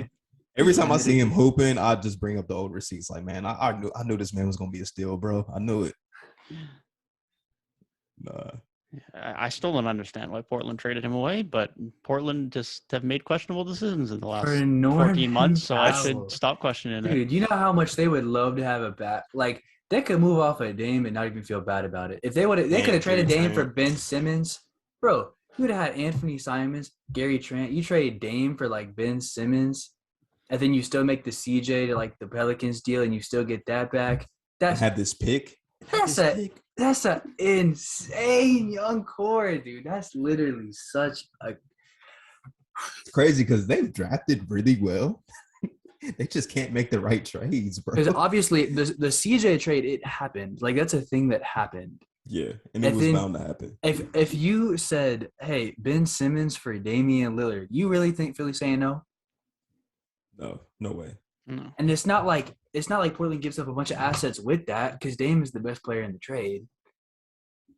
That's my thing. Like, yeah. That, like, it's not even like but the other team could have said no. No, they could have done that. Yeah, they could have really vaulted themselves into like one of the best resets in recent memory, which now they're just like content with being at best a mid-tier playoff team. Man, I wish I had a front office job. It's probably not as easy as it seems, but you gotta follow the Pelican model, bro. The Pelicans were like a solid 6 to 8 seed with Anthony Davis. Things fell apart. Can't be afraid to trade your best player, man. That's the thing, though. It's low-key, like, Anthony Davis did New Orleans a favor because they probably would have kept him for a while. But he said, I want out, and they had no choice but to trade him. And, I mean, they came out on the other end pretty dang well.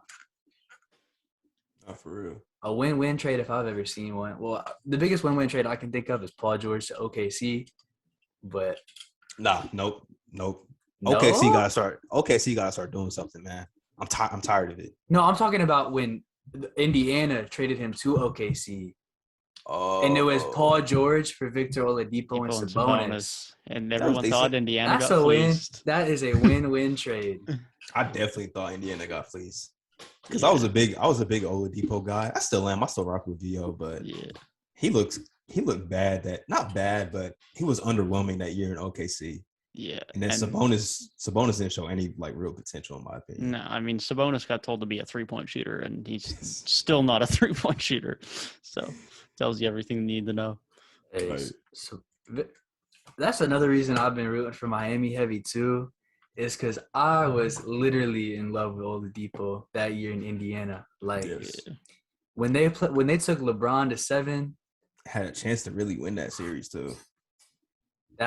Dude, I was pulling for Oladipo so hard because I'm like, somebody is gonna end LeBron's streak at like 7 straight finals at that point, and it's gonna be Victor Oladipo. Honestly, This dude is gonna be a legend. every Eastern Conference fan was rooting for them that series, bro. For real. Facts. Speaking yeah. of you mentioned Sabonis though. Let's segue to the Kings because you know we love some Kings. Sacramento Kings We talk. always got to bring up the Kings. It always comes back to the King. Hey, number 4 overall pick. But back to this BR article I saw the other day. They're saying like they really want to trade that pick. They should. They can't draft. For what though? Like Jeremy Grant? Like Sure. That's the Low-key. problem is like for teams that want to make a move this summer, like there isn't really much out there for agency or trade wise. Like no one's really selling. Like last summer, there was teams that were actually trying to sell a little bit, and years previous, but no one's Was there, really though? no. I mean, not even really last not year. I was not, gonna say, not like, a ton last last year summer? either. But The like last couple years, honestly. couple What is years, like, happening, bro? no Like, one's really selling, and like the play-in tournament probably has part and do with that and how that's helped because teams Yes. can fight for a 10 seed now, not an 8 seed, which definitely helps. But when you're speaking directly to Sacramento, like you're not going to get much. Like you can move pick number 4, but like you're not getting much. Like there's just no point. Like there's no point. Like in an ideal scenario where there's a ton of teams selling, yeah, you might look to move number 4 to try and improve your team, but you're not really improving much. And if you are, it's very marginal. it's just real. Like, who's giving you a really good player that would want 4? I guess you said Jeremy Grant. That makes sense because the Pistons get another high pick. And even then, it's like, is Jeremy Grant worth a 4th overall pick? Probably not. And the problem is how many teams could we talk about this offseason that are looking to make a move? And we mentioned Jeremy Grant because he's literally the only guy. Like by the time I'm done my What's Next videos, I'll probably list him to 10 or 15 different teams. Yes. Like there's only one Jeremy Grant, so you're probably not getting him ultimately. Well, I don't know why it just feels like there's like nobody ever on the move. I think it was like the 2019 offseason was ridiculous. Since then, I feel like it hasn't been that crazy. The only other players who could be on the move is if the Pacers decide to go full rebuild and Brogdon and Turner become available. But even then, like, Other than that, like that's it. Is Brogdon and Turner taking you from like a 6 seed to a finals team? No, it's definitely not. But like those are probably the only 3 guys, other than if Randall gets moved, and even then, that's not some amazing asset right now. Like we literally had like a week stretch of like KD to Brooklyn, LeBron to the Lakers, like or no, I think that was 2 different seasons. That was 18. But yeah, okay, but Still, like basically splashes like that. It hasn't happened in so long. I feel like, and it's even like if the stars that we want to be available, like Donovan, Dame, even if they do become available, why in the hell would they want to go to Sacramento? Yeah, yeah, exactly. Like, and even if they do, they're not going to re-sign there long term. Like, I'm with you, Gabe. It's like, I feel like they kind of have to draft, even though they can't. But at this point, you might as well take somebody that's just NBA ready, like a Keegan Murray. I think he'd be a good fit because he seems NBA ready. But don't take somebody like a Shaedon Sharp because y'all probably mess him up. Or Jaden Ivey. If they take a guard, go to Seattle. Go to Seattle, bro. The other, I feel like the only reason the other 29 owners wouldn't step in and do something is because that's one spot higher for them. Did y'all see the rumor? I don't know if it's like confirmed, and I don't know. Yeah, I don't know where that report was, but I know what you're talking about. They said by 2024 they want to have a team in Seattle and a team in Vegas as an expansion teams. So honestly, with the amount of talent right now, go ahead. I was going to say, if you put 2 new teams in Seattle, or I mean just in the West, probably move Memphis. Memphis would go east. You think it's Memphis or do you think it's the Pelicans? Memphis is closer to east. Probably Memphis, yeah. Yeah, probably Memphis. Like if you actually look at the map, like Memphis is like the closest team. Yeah, east. And I feel like New Orleans is pretty close too, though, is it not? They're very close, but Memphis is like a little more over. Yeah, it's probably Memphis. I mean, they were just more naturally in the West because of Vancouver being in the West. So I think it makes sense for them to finally go East. Yeah. I wouldn't hate it. Memphis would be one of the best Eastern Conference teams. Imagine 3 years down the road, as good as the East already is, and then a Jaw-led Memphis team is in the East as well. Imagine how good that conference is going to be. Hey, You're going to have tough. prime Giannis and near prime, if not prime, Jason Tatum, John Morant, whatever the Raptors are doing, Embiid, hopefully still healthy, Trae Young, Darius Garland, LaMelo Ball. Like, I think there's good man, conference balance right now, dude. Like, I think so too. not just in teams, but like just even back in the day, it's like just like the stars. It felt like all this, like in like 2016 or so, all the stars were in the West. But now it's like you look at like the top three of both conferences. You got like KD, Giannis, and like Embiid and Tatum. That's like a Tatum, nice Jimmy four. Butler. But then on the other side, you got like Jokic, LeBron, Steph, like Luca. There's like the top four. If you put the top four from each conference against each other, like that's a competitive little matchup right there. Yeah. My dad was saying, he was like, this is the best season of basketball he's watched. And he's been watching basketball for like 40 years. But he was saying that in the sense because like there's so much like competitive teams, and it's like you don't really know like if there's a true favorite to win the championship. So that just shows you like the league, like you said, Gabe, is very, very balanced right now. It could be I feel like you mentioned the play-in earlier about teams like not wanting to sell as much. But I feel like it might just be good for making more teams competitive because teams are just going to try to build stuff and not like bottom out as much. And I think that might lead to like less players all grouping up in one place. Because those players who before might have been on like a 9-10 seed and they're like, oh, I'm going to go to this team and we're going to become like a 1 seed. Now they're staying where they're at because they're like, oh, we can be competitive here. So then the teams at the top just stay with their 1 or 2 stars. I don't know how many or how often at least we're going to see some like crazy big threes get formed and stuff. Yeah. Yeah. Also, you can go ahead. You can go ahead, Devin. Yeah, I was just going to say this offseason might be a little bit good of a test for that. Not that it's fully like that scenario you just mentioned, but like we got Zack Lavine, we got Bradley Beal. Those are the types of guys that like the Bulls are good. They're not great. The Wizards are a play-in team they're competing for a play-in spot next year. Not great. Whether those guys now want to stick around on those types of teams or end up leaving this summer will be a bit of a telltale for that. Definitely. And the other thing I love is like the rebuilding teams are doing good jobs rebuilding. So I think like it shows like the future of the league is still going to be very bright too. Like there's not really a rebuilding team that I can think of off the top of my head that's really just doing a poor job. Like maybe the Rockets might be like the most iffy, but I still think they're in an okay position. Yeah. Yeah, I think they're still in a good spot. Yeah. I feel like they were in great position, but OKC is like a season or two away from me having some questions.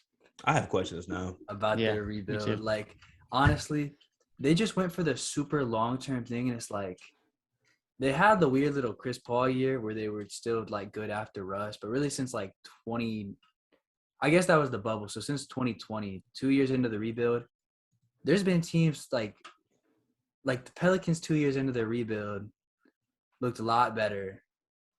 Like right now, like the Magic, the way their rebuild's going, because they were 8 seed like a year or two ago, they look better. And it's like teams have shown you can put together a rebuild in like 3 seasons. Yes. And OKC's got this like big like it's looking like they're about to take like 6 seasons to put something together. And it's like at this point, what are you doing? Yeah. Honestly, there's no reason why they shouldn't go after like a DeAndre Ayton this offseason. There's no reason why not. No. Just do what the Pistons do. Just throw bags at players, see who you can get on the roster, and just like start building some kind of culture. Yeah. And as much as I don't want to say they need to make trades for the sake of trades, they have to do something with their picks eventually. And eventually it's coming pretty soon because they're going to have like a 40-man roster in a few years. Like they have too many picks. They can't just use them all for draft picks. So whether that's to trade up in the draft at some point, whether that's to acquire players like a DeAndre Ayton in a signing or a sign and trade, even if you need to, even though they don't technically have to sign and trade for just incentive purposes, just to try and make Phoenix accept their offer. Like one way or another, they have to do something eventually. And part of that's going to have to be to make some moves to probably add some players to in turn then get better to further the rebuild. But they have to do something eventually. They can't just sit on all these picks. I really And feel that- like if it's Chet or Jabari ends up on that team and they end up showing that they're like a good player, I think you got to say, hey, we got Shea and I'll say Chet. We got these two. That's a nice little duo. Let's trade like 3 or 4 of our picks maybe, make a splash, get that third like nice dude, and then just use the rest of all of our picks to draft like kind of the surrounding pieces. Who's going to be that like shooter on the wing or like that guy that's going to come in and defend. Just use your picks for that, and it's like have the 2 you have now, and then finally flip that capital. There's such thing as having too much young talent too, because especially them, they have so many guards. Shea, Giddey, Trey Mann. If you want to classify Dort as a guard, like they got so many like backcourt players. They're going to start stepping on each other's toes. They're not going to be able to develop right. And now you're looking at a situation where like, oh, Trey Mann's he's not at the schedule that we want him to be at, and Giddey's not developing like we wanted him to. It's because you got so many damn players. You got to make them moves, man. They do a good job of drafting, but like you said, they have like so many picks. I think 1 year in like the next 2 seasons, they're gonna have 5 first-round picks. It's too many, man. Like you got to start cashing in, bring in some established young talent that fit your timeline, and then start trying to make a play-in push, a playoff push, because they've shown they can be competitive and they can win some games early in the season. But then they win too many, and then they're like, oh, let's shut it down. Shea, you're not playing anymore. We had Al Horford. He was playing good. Go ahead, sit down. They just be doing that too much, man. Like, at some point, you just got to start winning games, try and be competitive. You see what the Grizzlies are doing? They were bad for like a year or so, and now they were almost in the Western Conference Finals, a couple years into their rebuild. So they got to start cashing in, man. I might give them 1 more year, but after that, it's time to start really cashing in all those picks and young talent that they have. Yeah, I completely agree. And like you mentioned all their guards, that's not even mentioning Ty Jerome and Theo Maledon. So that lets you know how many players they have. Like they already have too many. Like, what are they going to look like in a year or two? Like they have to make some decisions. I said it about them last year. I said it about them again this year when I talked about what's next for OKC. They have to make decisions and evaluate talent faster than any other team will ever have had to do in a rebuild, because they just have such a surplus of players. So you might have to start making a decision 2-3 years into a guy's career, like a Ty Jerome. Are we going to commit to him? Probably not. Okay, we need to get rid of him and not focus on his development anymore, so we can prioritize a Trey Mann, so we can prioritize a Josh Giddey. Like, those are the types of decisions they have to start making, because they don't have the luxury to just sit and wait out a guy like the Bulls have on Kobe White and wait for 3-4 years and see, is he going to improve? Is he going to improve? Is he going to improve? Which ideally you would like to do. But when you have another 3 or 4 first-round picks coming in the next year that you would hope you're then high on because you're selecting them, just doesn't work. It's such an unprecedented situation. The Boston Celtics just went through the same thing.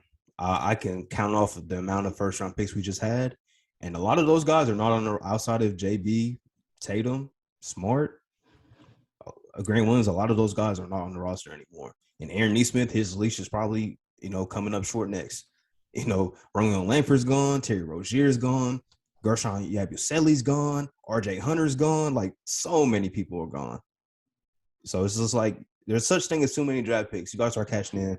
You got to hit on the guys that you do draft and you plan to keep.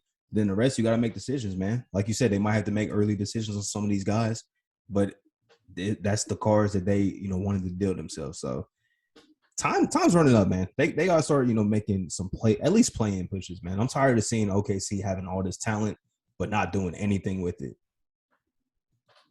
No, definitely. It's definitely how I feel as well. I know we talked about Kyrie earlier for a bit. Let's talk about Lavine. We haven't really talked about the Lavine rumors yet. They're not necessarily as prevalent as some of the Kyrie ones that came out over the course of the week, but it started to look like it might be a little bit less of a certainty that he returns to Chicago than we might have thought it was a couple of months ago. You want to go first, Gabe? I think it's smoke and mirrors. I think he wants his big bag. I think, how did they do him last time he was a free agent? They were like, oh, we're not going to give you the money. We're going to see what other people give you. Sacramento gives him $80 million. Chicago matches it. I think he's like, he might be playing him up to like, hey, y'all are giving me my money this time. He doesn't strike me as the kind of guy that would leave all that money down. I think he wants his bag. And I mean, Chicago's kind of like, I feel like Chicago loves him. I feel like he has a good relationship with the fans. DeMar did get some more shine last season, but that's because Lavine got hurt.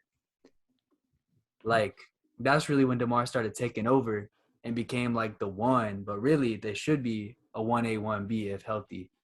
And I think he should be cool with that personally, because it's like either he's going to go to a team and go back to not winning if he wants to be one, or he's going to go somewhere else and be like 3. And he doesn't strike me as the kind of guy that wants to be 3. Yeah, I think it depends on like what he prioritizes. Is it the money? If so, Chicago can give him, as long as they like guarantee everything, because you might still have questions about the knee. Hopefully not. But I think that depends for real. If he prioritizes winning, potentially, even though we talk a lot of stuff about the Lakers, if they get a Zack Lavine and they can stay healthy and stuff, that's all of a sudden a competitive, contending team. Maybe it's the Dallas Mavericks. Like, it depends on what he really prioritizes. Because my opinion, I just think Chicago, what they are now is probably what they're going to be with this core. They're not going to be a championship team.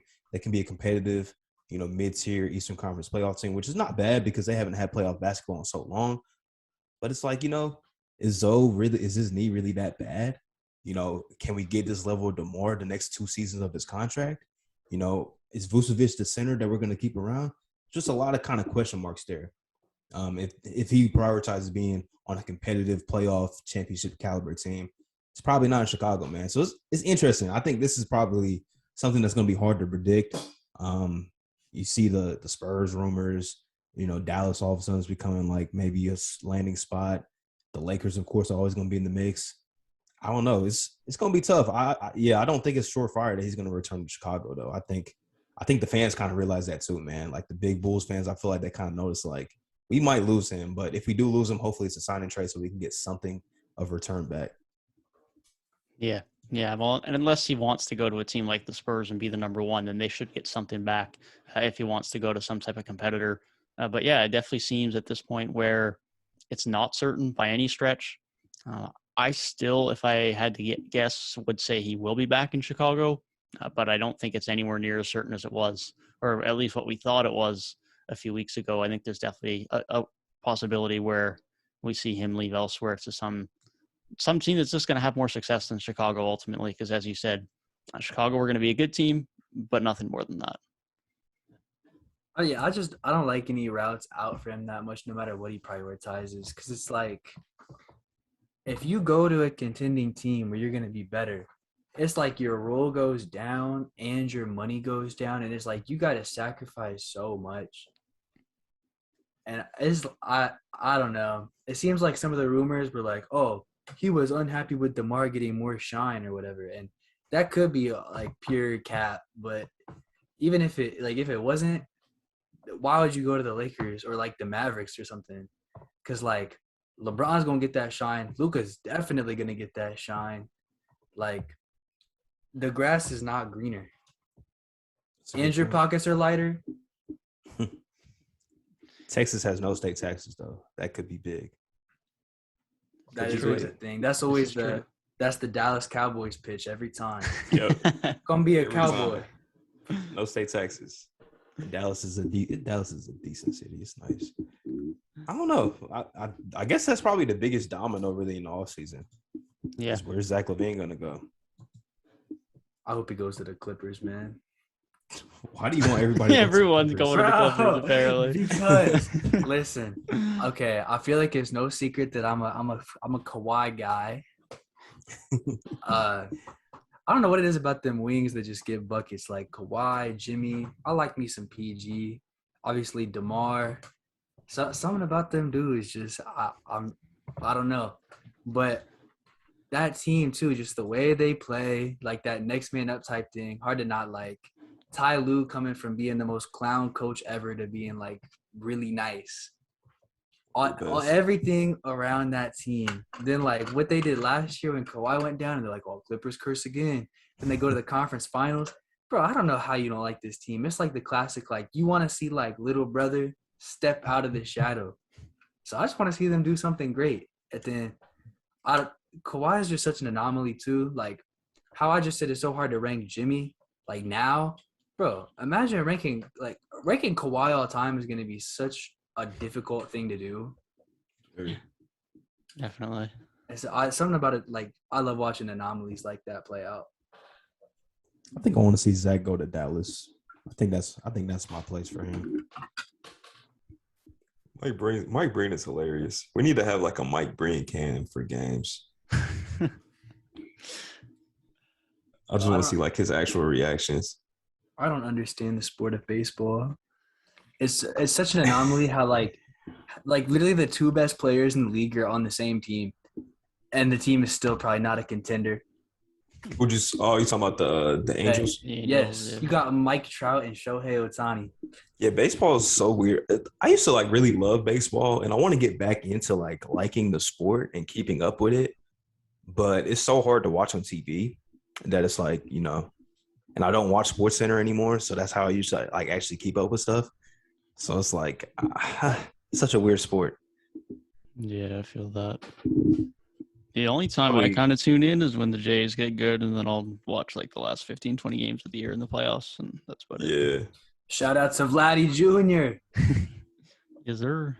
I think my Yankees are the best team though right now, if I'm not mistaken, or they were. Yeah, the Jays' bats have been terrible, which was not exactly expected, but yeah, the Rays are even ahead of us right now.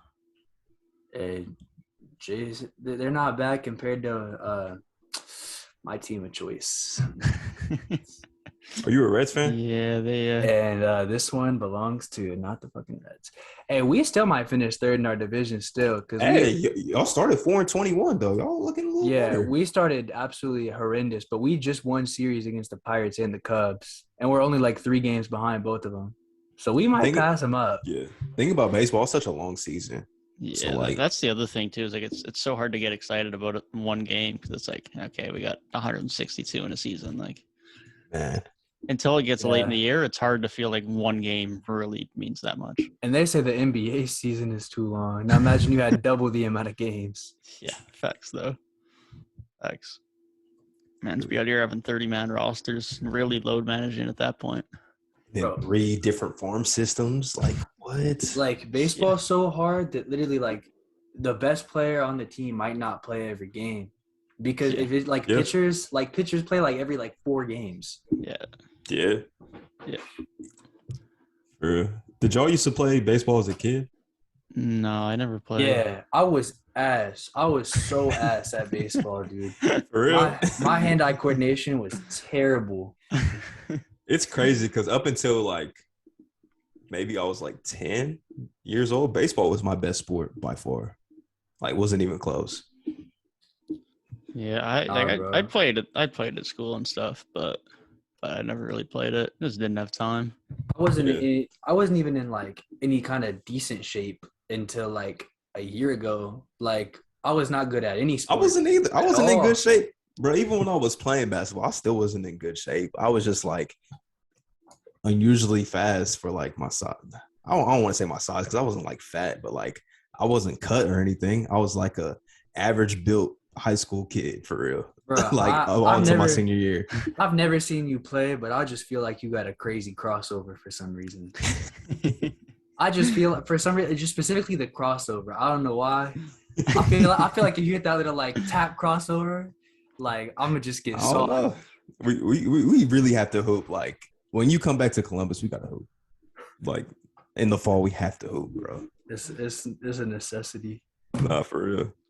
I'm not in as good a basketball shape as I was though. I used to hoop like daily for real. Like a couple years ago, like 2020 summer after quarantine, I was in the gym every day. Like I was training to play for real. And then after that, it kind of let up a little bit.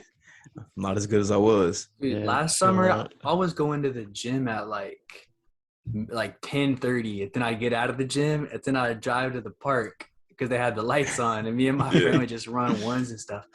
I was getting hella cardio in, and now I try to go like every day, but it's been so rainy like the past like 4 to 5 days that I haven't been able to like go. That's why I'm more of an indoor hooper for sure. I like indoor. Yeah, the gym I go to now has like a half court inside. But like Yeah. besides that, the Y just closes so early, bro. Like on weekends, especially, it closes at like 2 o'clock. 2? Damn. Yes, it's like I What think is it's specific. the one Yeah, in Springfield closes at 5? yeah. That's still The Y just it closes so early that it's like I'm not paying for a Y membership, dude. Because I'm more of an evening workout kind of guy. So you might not even be open when I want to go. yeah. Yeah. Yeah, I mean that's kind of how I've been too since high school. It just hasn't really been happening. Although to be I fair, think- like I always enjoyed basketball. It was never my best sport by any stretch, but I always What was your enjoyed it more. best? But soccer, that was always my sport. Boy, Okay. he's a footballer. I was pretty good at indeed a soccer. footballer. Yeah, I used to. Yeah, really, honestly, basketball was always my worst sport until like maybe middle school. Soccer was fun. I miss playing soccer too. Soccer was fun. Yeah, no, I So wait. always enjoyed that. So y'all call it soccer up there too? Yeah, we call it soccer. Once you get to Okay. a certain point when you like playing enough, you'll call it football amongst your friends. But Yeah, if you Yeah. said it to someone else up there, they'd be like, "Yeah, okay." They just assume you're talking about American football. Yeah, I didn't know if that was like just a states thing or like if it Yeah, spread no, across the whole North America. it's an NA thing. Yeah, Okay. what position did you play, Devin? I played center back, which at my size was odd, but we didn't have anyone who would play defense. So, Okay. what about you? I was usually like, dang, this was so long ago. I think like middle defender for real. Yeah, okay. I don't even know Same that's as the right me. classification. Yeah. Yeah, center back, middle defender. It's the untechnical term, but it gets the point Facts. across. Hey man, I haven't played soccer since kindergarten, but put me a cam and let me roll. I'm bringing it up the field, passing it to the right wing. He getting an assist. Soccer was fun. What did you play in baseball, Gabe? Just bro, like I said, I was not good, so they low key had me in just the outfield because nobody was really hitting that far. I was playing like right field. You know what's crazy? I used to play. I think I played right mainly. I would play a little bit of left, but mainly right field. But it's like I was so nice with my glove. Like whenever they hit it out there, I was making the play. But like you said, kids was not hitting it out there as often, bro, and it was so annoying. It was a work ethic thing for me. I think like I played football in third grade too, and and everything I tried and played, I never wanted to put the work in until like high school. Yeah. And that's low-key, that's probably why basketball is like my favorite sport now, because I never played it when I was young, which means when I like didn't want to put the work in, I had no work ethic or anything.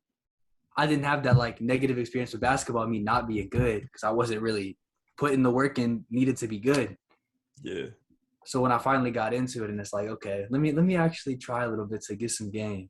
I think that gave a lot more enjoyment for it. Yeah. Basketball is such a weird sport because it's better if you have somebody actually working with you, but you can get good just like going to the gym by yourself. But yeah, to play on like an official level, it's better to have somebody like actually, kind of molding your game out in a sense. Oh yeah. Yeah. I got my jumper a lot better. But then as soon as I get in game and it's like you got somebody closing out on you, people giving you contest. Now it's like the average height of my friends is probably like 5'9", 5'10". So it's like, I mean, I can shoot over them pretty easily, but I have got a couple friends that are like 6'1", 6'2", like around my height, and when they close out on me, I'm like, shit. I'm not used to these contests. I'm just used to shooting around in the gym. Yeah, I feel that. Me and a couple of buddies would always just play in the driveway in the summer. Like, yeah, they'd be like, I don't know, it's probably 4 or 5 years ago now. They've grown, but they were probably like 5'2", 5'3" at the time, and I was probably 5'7". So I was like, yeah, I'd just play 1v2 against them and just drive to the rim and do a Euro step over and just shoot over them every time. I just don't really work like that when you're playing playing against actual teams. My friends just refer to me as a crafty finisher at this point because I just be finding a way with like footwork and just like I be pump faking so much. I pump fake the shit out of people. I get by the basket. I'm going up this way. I'm spinning around. I'm going up this way. And then eventually, because some of my friends get block happy, bro, I'm hitting that little up and under so fast. That's my For real. favorite move to hit. That little step through. I got it from watching DeMar, but Makes sense. I love Yeah. making people jump and hit a little step through. If they call fouls in pickup games, I'm getting on my Jimmy Butler action every time. But Feel it's hard to that. play. It's hard to play like Jimmy in pickup action. True, facts. true. Yeah, no, I feel that though. Like my first play of senior A basketball, what would be mainly considered varsity, I guess, for you guys. Like I stepped on the court, grade 10 year, first game, going away on a breakaway layup. I was like, oh yeah, easy layup, here we go, and gets blocked from behind by this dude that's got 7 inches on me. I was like, okay, yeah, we're pump faking a lot more from now on out. Yeah. Lesson learned. Can't do that if at my you're- size. Yeah, I never played varsity basketball, but if you're a 5'7", 5'8" guard playing varsity, you have to be very crafty. Yeah, I learned that pretty quick. Like you either have to be like an elite shooter, elite playmaker, or something. Unless you're just like uber athletic, like you can just get up there with the trees. But if not, you got to really be good at something, like elite at something. Yeah, I gotta get in and grind legs, man. I'm like probably 2 inches away from touching rim right now. Bro, you like 6'3", and you ain't touching rim. I'm 6'2", bro. I told you, bro. I was not in any kind of shape until a year ago. I'm working You're on right. it. You're right. Until now, Yeah.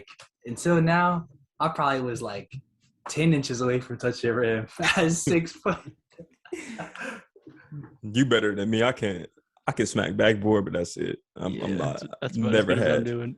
Never had athleticism, bro. never. I don't know. I do miss playing organized basketball though. That was some of the like best times of my life. Yeah, I'm Yeah, trying to join a rec definitely. league so bad, or just like an intramural league, just to play. Cause Yeah. I want to see what I'd be like playing on a team. Cause like when you run fives and like pickup, it's like nobody knows each other's games. Everybody's just kind of ISOing, and then it's like the chemistry just ain't there, and you don't have that space to operate and do what you do. Yeah. But if I played on an actual team of fives, I feel like that would be so much fun.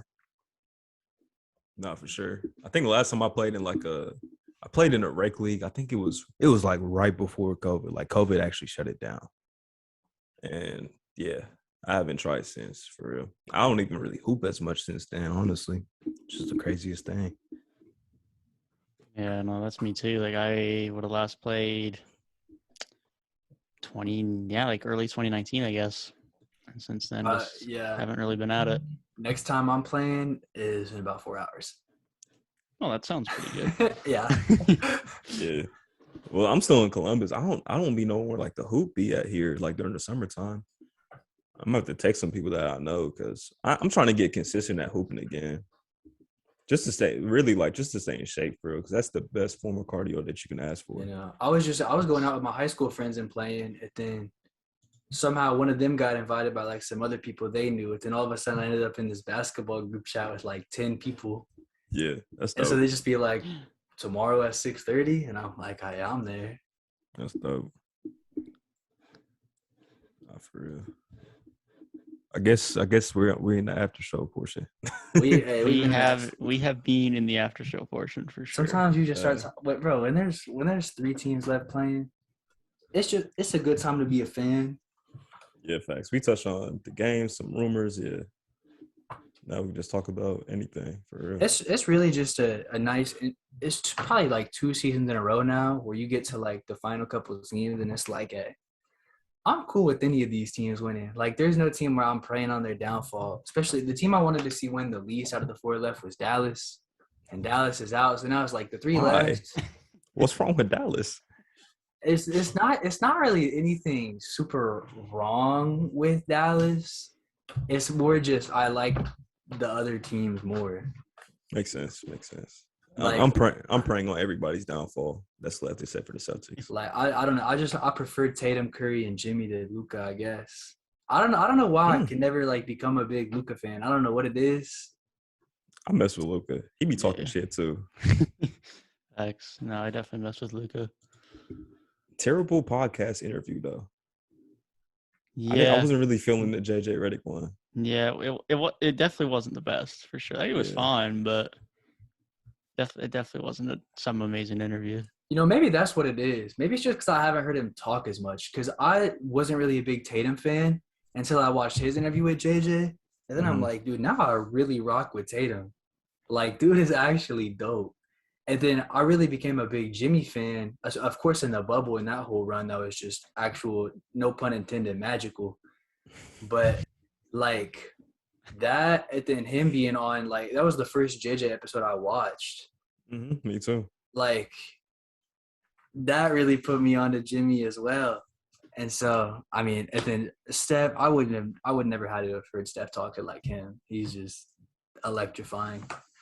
That's fair. Like I said, I don't know if we were recording when I said it, but I swear he's this generation's Kobe. Because his accolades will probably end up being similar, and then just the way he's gonna inspire the next generation. I'm telling you, every player you ask right now, nobody's like, oh yeah, I looked up to LeBron. I want to be like Bron. It's always Kobe. I was a Kobe guy. For the most Scotty part, yeah. Barnes came in as like a 6'8" point forward and said, I looked up to Kobe. Like, he's just the inspiration. And Yeah. there's a Kobe was list. just that guy. Guards coming in now. Anybody coming in now, it's gonna be Curry, dude. Like, nobody's coming into the league saying, yeah, I looked up to Giannis. I want to be like Giannis. Because you can't practice being a freaking 7-foot freak. I don't think a big like that will ever be someone that can be looked up to by like the masses of NBA players. So you'll get some bigs that look up to them, but like a guard's not going to be like, oh, I'm going to look up to Joel Embiid. Like, he just can't, right? Like, Yeah, Right. it's like seeing like there's, you can see some Hakeem in what Joel does, but it's like there's a lot more people that are going to be 6'4" than 7'1". Yeah, exactly. If y'all could have any NBA player skill with your current like body, what skill would you pick from what player?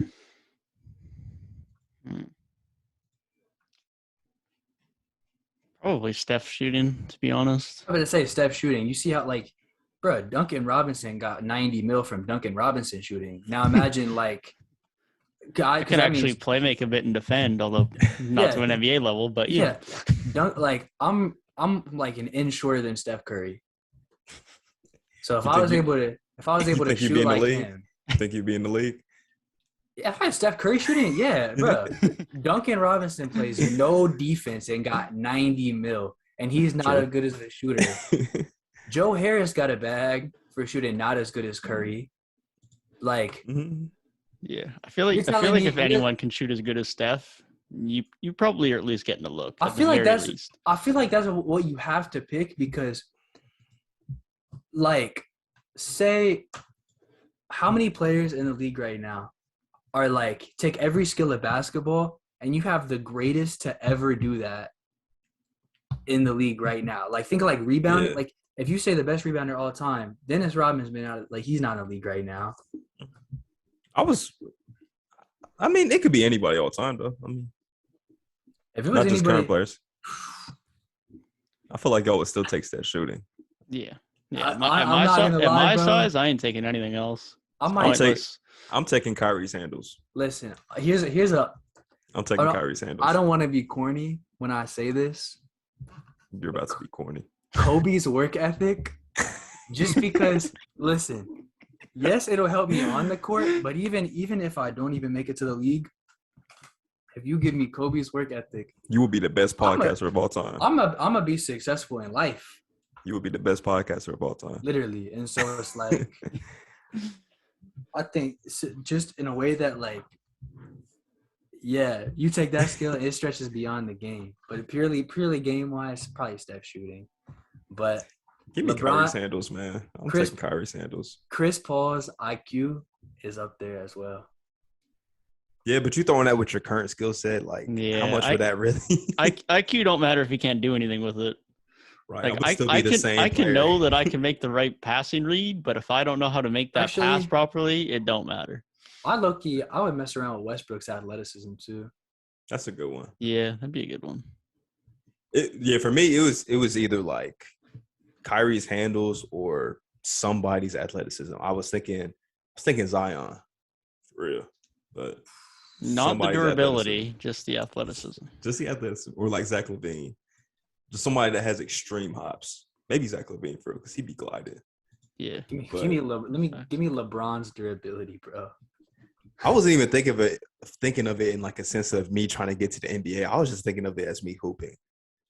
Like if I had Kyrie's handles and I was just going to any gym knowing that I can break down any defender in front of me, that would be fun. That would just be fun. But Curry shooting would be fun too. Just pulling up from like 35 feet in pickup games. Like, that would just be enjoyable. Every time, definitely. bro. If you find me the ball and I'm shooting like Steph Curry, yeah. Like in pickup, you're picking me first every time. Because like handles are cool, but like if I'm in a pickup game shooting 7 for 7 every time, like you're picking me. I don't know. I like it'd be fun to just embarrass people. Like that would just be fun. That's true. It's like breaking somebody's ankles is probably the most disrespectful thing in pickup. So Facts. Yeah. People gonna be scared to guard you. Like, nah, you get him. You get him. Facts though.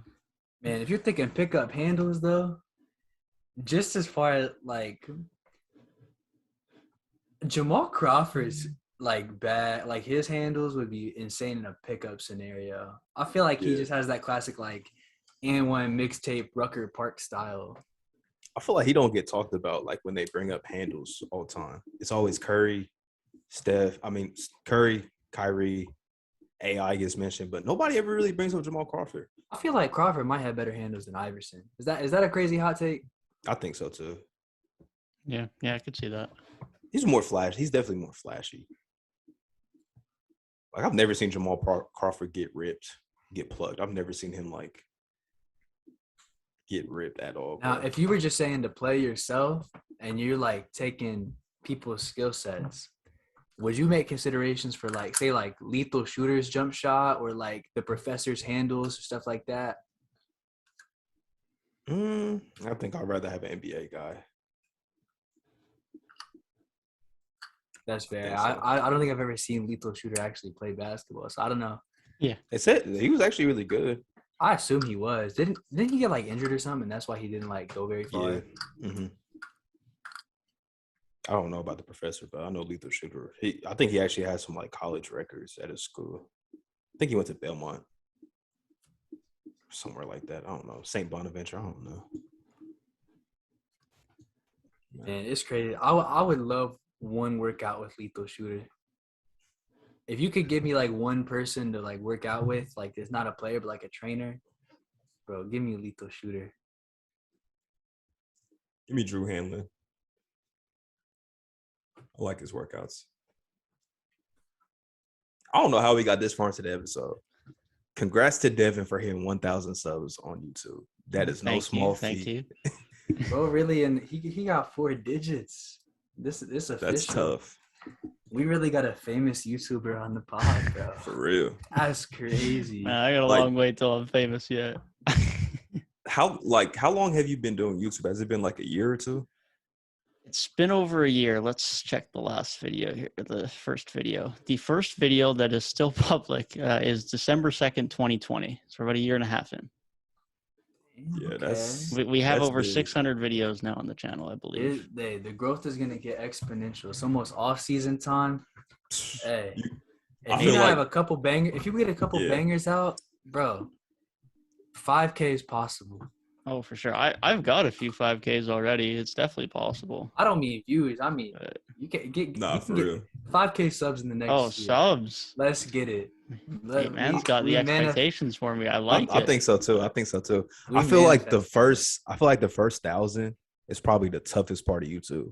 And then I feel like after that, it's just gonna be like, because once people see, oh, he has 1,000 subs, he probably knows what he's talking about. Yeah. Let me go ahead and subscribe. Definitely. Keep going. That's definitely the hardest part. And you put the work in too, so you'll definitely. I feel like 5,000. You could probably reach that by the end of this year, to be honest. Some of the new channels I like just what you spring guys out are of talking. nowhere. Like I swear, speak it into existence, man. probably it might have been like a couple months ago. I started seeing like Dylan does basketball on my suggestions. I swear he just popped up out of the blue. Yeah, that's how I feel too. It just came up out of nowhere. Yeah, Yeah, NBA YouTube is tough, man. There's so many people. Yeah. There's yeah, so many facts, people. though.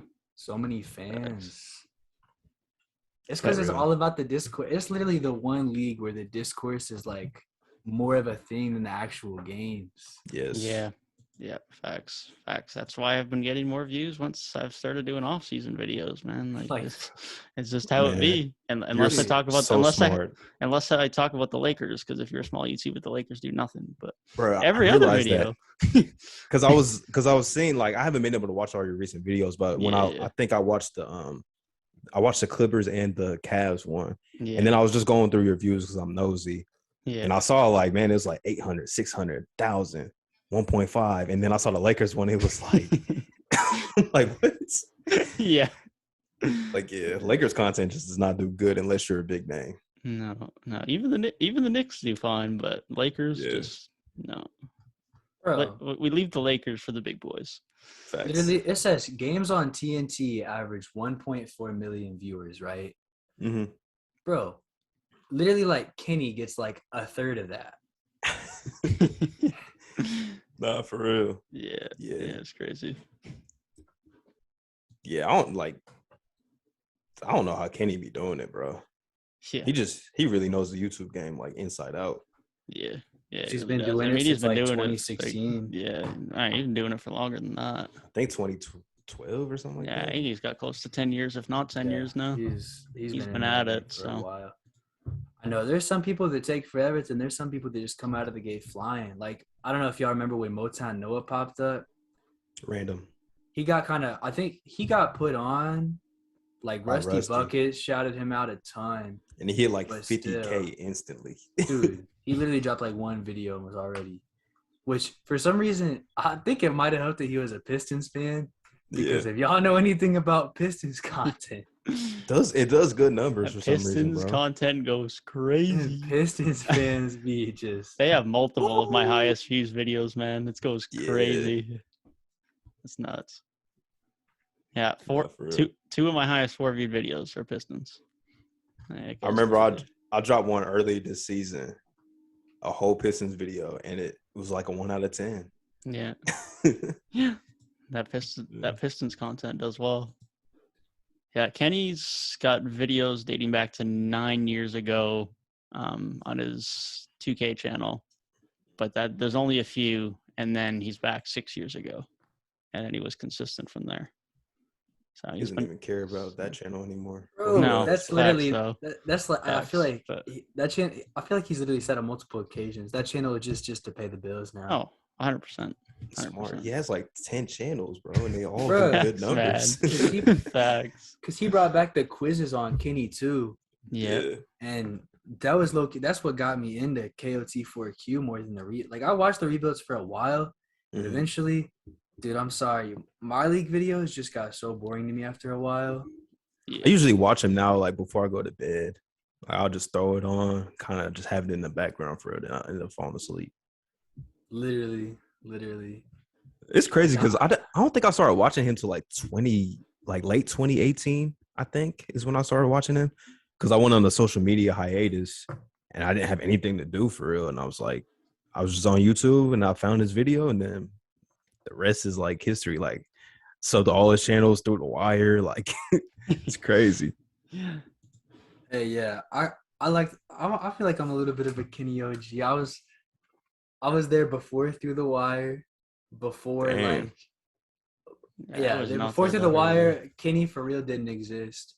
Like I remember when he first dropped like me rambling about basketball for like 28 minutes .mp4. Yeah, I remember that too. Yep. That's crazy. I think before him, the only other YouTuber I was ever really into was Chris Move. Yeah.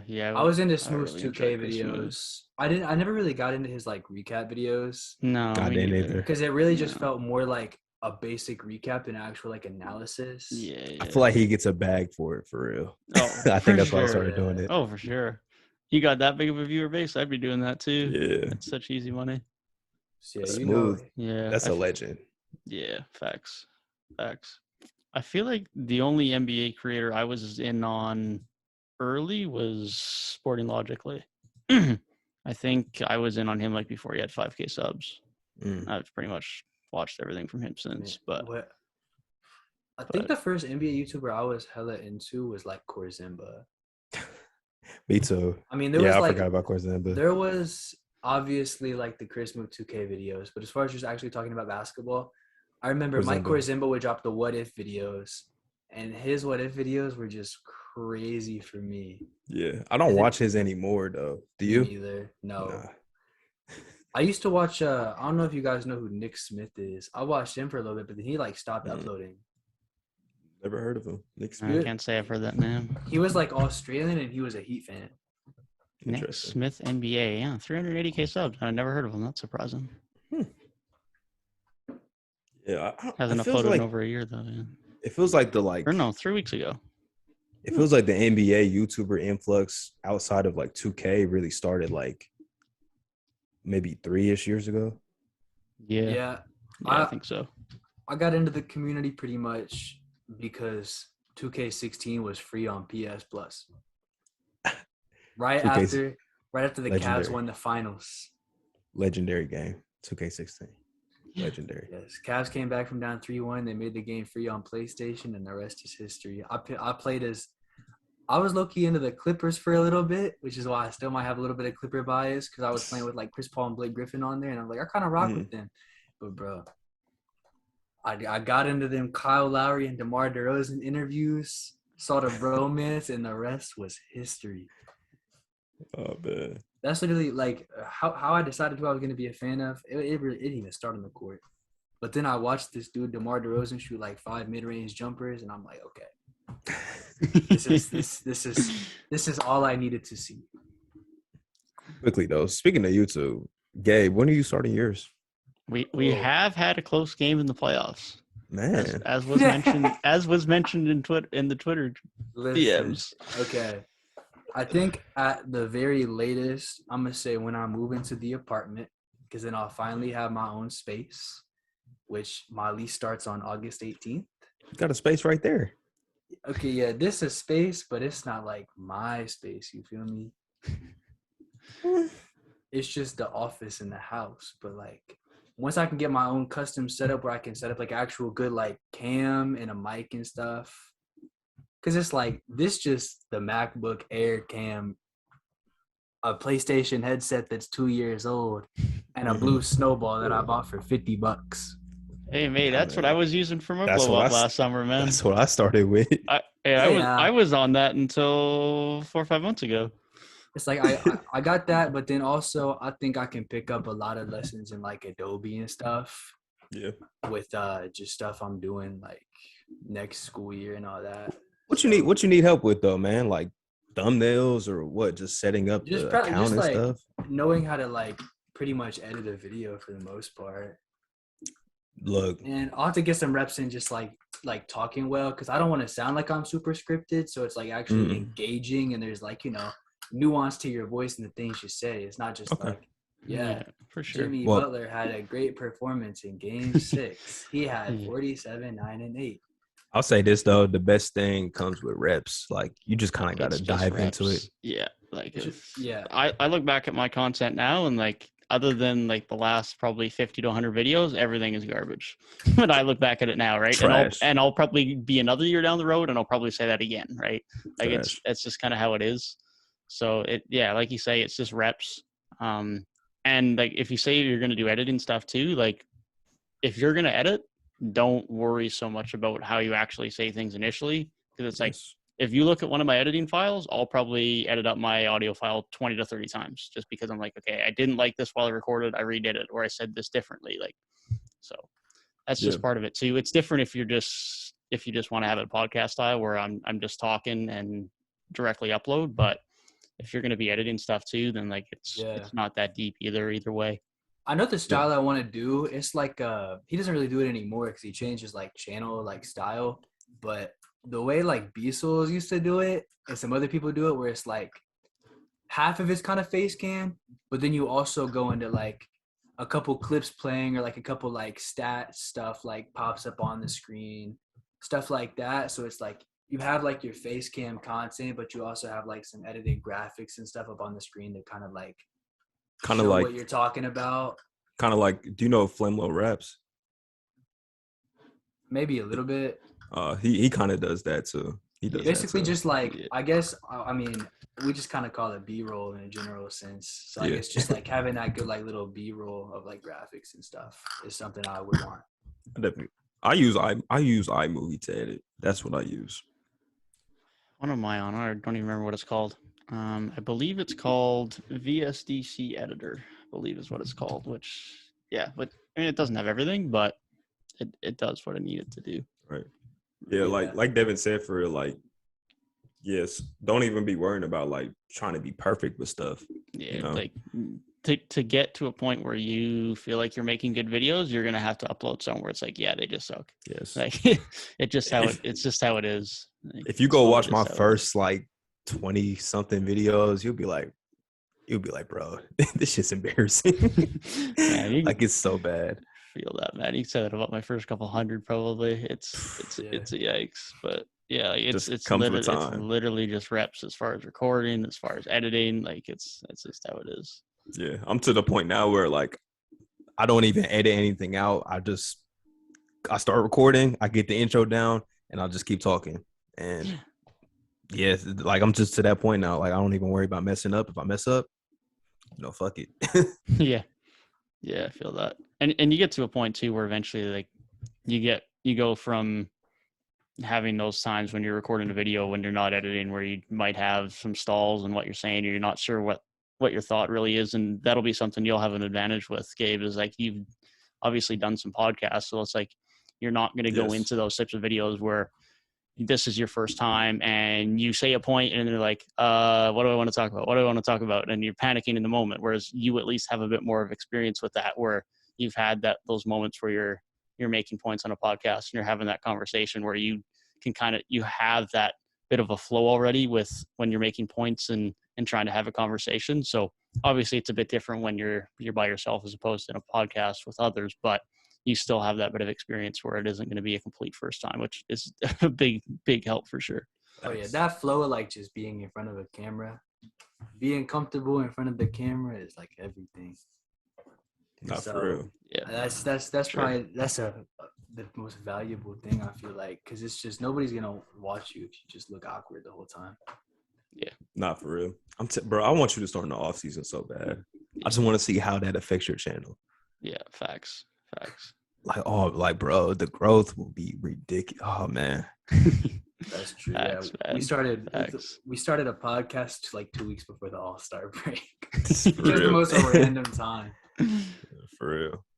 I think I started my YouTube. It was like my first upload, the day of my first recording, was the James Harden to Brooklyn trade. Yeah. Really? Okay. Yeah. That was Yeah. my very first upload.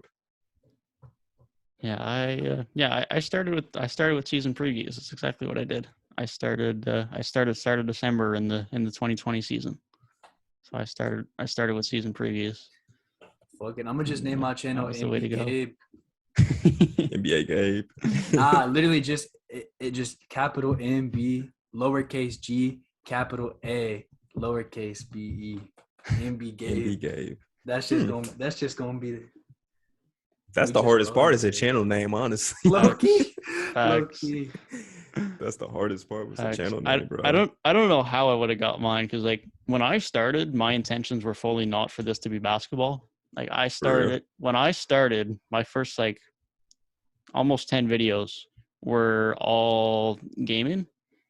Are you saying your first 10 videos were all gaming videos?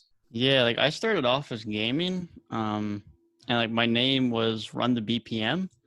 Long story short, essentially, it was all FIFA videos, and there's a way to make coins in Ultimate Team on FIFA that's called the BPM, or the bronze pack method.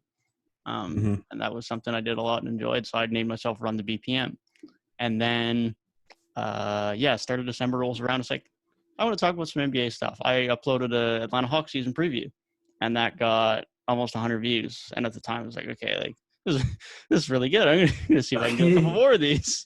And then I just kept rolling with it and did a bunch of season previews. Never uploaded another gaming video from there, and so I just changed my channel name from Run the PPM to run the NBA because I was now an NBA channel. So. Got addicted to the high, man. Yeah, bro. I'm in like my recommended. I feel like I'm a part of like a couple like YouTube communities. So it's like, bro, if I started one channel and got it going, I'm like, I'm gonna start another. I'm starting another one. Nah, for real. That's the plan. That's the plan. Like I would easily start like a COD Zombies channel, bro. I've been messing with the COD Zombies community since like 2015 at least. Yeah. Hey, might as well. You just got to get started, bro. I don't know if y'all saw my Exactly. Twitter, bro, but I was playing Black Ops 2 at my friend's house the other day, running that. Yeah, I Running think I that seen that on tran- Snap. I ran that transit, bro. I was going crazy. Zombies. Yeah, good times on the COD Zombies, bro, for sure. I didn't play it Black Ops 2 in like 5 years. Gaming channel would be fun. I just don't be on the game like that anymore. Yeah, I'm really not either. It's like I'm doing schoolwork, and now when I'm not doing schoolwork, it used to be I'd go game, and now it's like, yeah, no, I'm about to sit down and do YouTube for 6 or 8 hours. So that's where I'd be at. Yeah, pretty much. I'm on the game a lot when I'm at school, but like now that I'm at home, dude, I've been out with friends like 12 days in a row. Summertime. All of us, we like a couple of us are like freshly single at the same time, hella free time, back from school. And so we just got so much time on our hands. We just like, all right, what's the move today, y'all? That'd be the best though. Yeah. Bro, you do some shit with like your partner every day for like 3 years. And then you're like, damn, I got hella time on my hands now. What am I about to do? Facts though. Facts. Man. So this is like your first summer being single, isn't it? Since summer of 2017. Summer 2017 was my last single summer, I think. You was a kid back then. No doubt. That summer I was A lifetime ago. I was 14. I was 14. Yeah, That feels like so long ago. Because I got in a relationship in like April 2018. Got out of that one in like probably March 2019. I think got into the other one May 2019. And then that was like the last 3 summers in my life. Dang. I've been single every summer since 2018. Now is probably the closest time to me not being single, which I'm not in a relationship, but I'm not like out pursuing anybody. I thought he was about to say he had a little thing going. That's what I was thinking too. It's a little something, man. I ain't putting a label on it right now. It's a little something. I might be out the game. They about to start calling him Tyrik. Tyrik, yeah. I might be retiring soon, man. We gonna see. Might sign my Supermax extension. Never know. No, that's crazy. Hey, I'm just chilling right now, bro. Yeah, I had zero game. I have zero game at all. That's how I feel too, man. I am a free agent with no interest to negotiate right now. I haven't. I've not been a free agent really since the summer of 2017. I've had to have game in. It's tough. I feel that, man. I feel that. I went to uni, and after a month, that was it. And then it's like, yeah, I never really had the experience. It took me like a year. And now, my game is trying to get my game on YouTube, and that's where I'm at. So. It took me like a year to get my game back, bro. Like it took me like a full year to like really get comfortable again, like pursuing people. Find some DMs not like, ideal. hey, I'm a YouTuber. I'm kind of regionally internet famous, by the way. Regionally internet famous. Man, I ain't even in the region where I get my views at. Dude gets all his views from Michigan, bro. You get like less than 5% of my views. Yeah, last 28 days, 2.5% from Canada. Canada's fourth on the nation. 2.5% Canada's from Canada. fourth on the nations right now, man. Oh my They are goodness. not represented. They are not showing love. That's crazy. What, are you like 90% America? I am 62% America. What's the second most then? The Philippines, surprisingly The enough, Philippines? What's that, like 20%? 6.4. The numbers don't really add up, but I was about to say, you said Canada was fourth at 2.5 and America's only 60. That was like 30-some% open. yeah, we got some openings for sure. Australia's at 3.4, and then Canada, then the UK, and then there's just a bunch of countries feel after like- that. But Dude, the UK is huge for some communities. Like if you want, Facts. like when you say you started as like a FIFA channel, like yeah, That's a that's huge big one. for that. like That's big for KSI and that. them coming up out of there. I mean, Yeah, he don't really do that anymore, but yeah, no, they got big UK viewership for that. It depends what videos you do too, even because like whenever I do a Dallas video, my Slovenian viewership is up that month. I think it's just how be or like OKC Josh Giddey, Australia viewership's up. Like my Australia viewership's up this month because of an OKC video. Like make a Zaza video and see how many views you get from Georgia. Wow. I'll pass on a Zaza video. You Facts. don't want to make a Zaza video? How Zaza changed the course of NBA history? How That's the be Toronto- interested in. The look at Raptors have a analytics. ring. I feel like that's definitely been done. Like it's definitely been done. I don't know who's done it, but it's definitely been done. I'm gonna just make a video on why Jimmy Butler is the greatest draw contact free throw line getter of all time. Title needs some work, but it's a good idea. Eh. I'm That'd be just one of go- the toughest things is titles. Yeah, I That's feel really that. it. I feel that. Titles Gotta be hit tough. the clickbait. Why Lonzo Ball will be Steph Curry with a 40-inch vertical. Hey, that's bruh. I didn't even think of that because I'm looking back at one of my earliest, most viewed videos, which was a Nikola Jokic MVP video from like over a year ago. Yeah. And the Serbian viewership is 31.4%. Yeah, the international guys, they can get you some good viewership from their domestic. Interesting. I feel like that's like when Not a whole once. region goes behind like one player. Yeah. Like if somebody makes a Luke Kennard video, your viewership from like where I'm from, probably up. I don't know if Ohio really rocks with Luke Kennard like that for real. I mean, he was born in the same hospital I was. That's your claim to fame from the same hospital. Nah, I mean, I went to the same high school as Jerry Lucas and Chris Carter. We got some legends around here. Big time. Yeah, I ain't got nothing.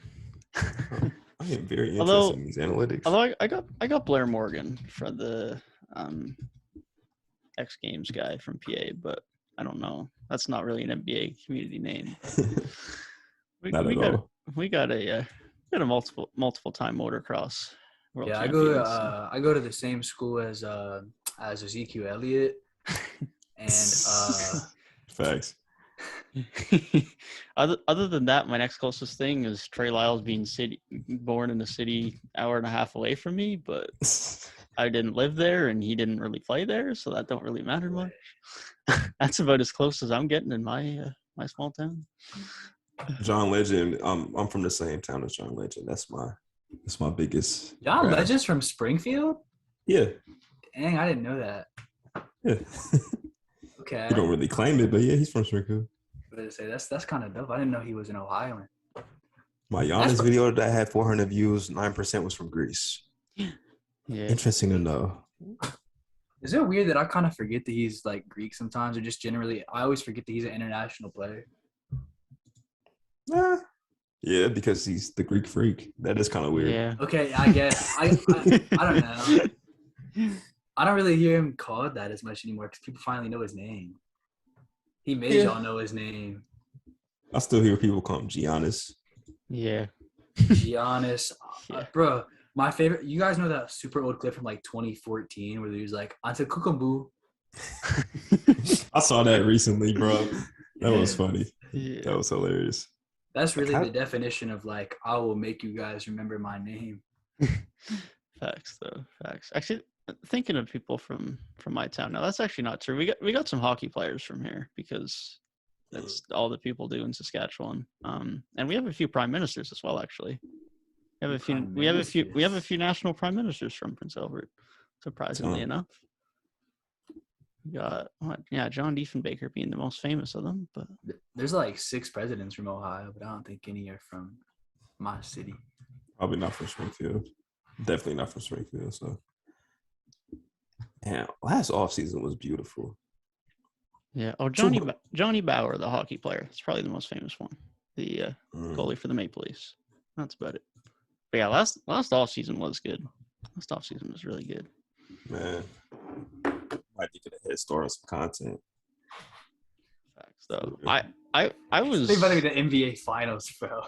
It's literally about to be the NBA Finals. But we got we're gonna have like 3 days off in between. I'm gonna need some content, so I might start for real. What between the conference finals and the finals?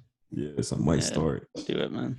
Go for it. There's nothing more rare. I mean, think about it, right? Like, once the finals finish, we're only a couple of weeks away, and then we're free agency and draft, right? So it's like anything for what's next videos or anything like that, any rumors videos, like that's got a month, and that's it.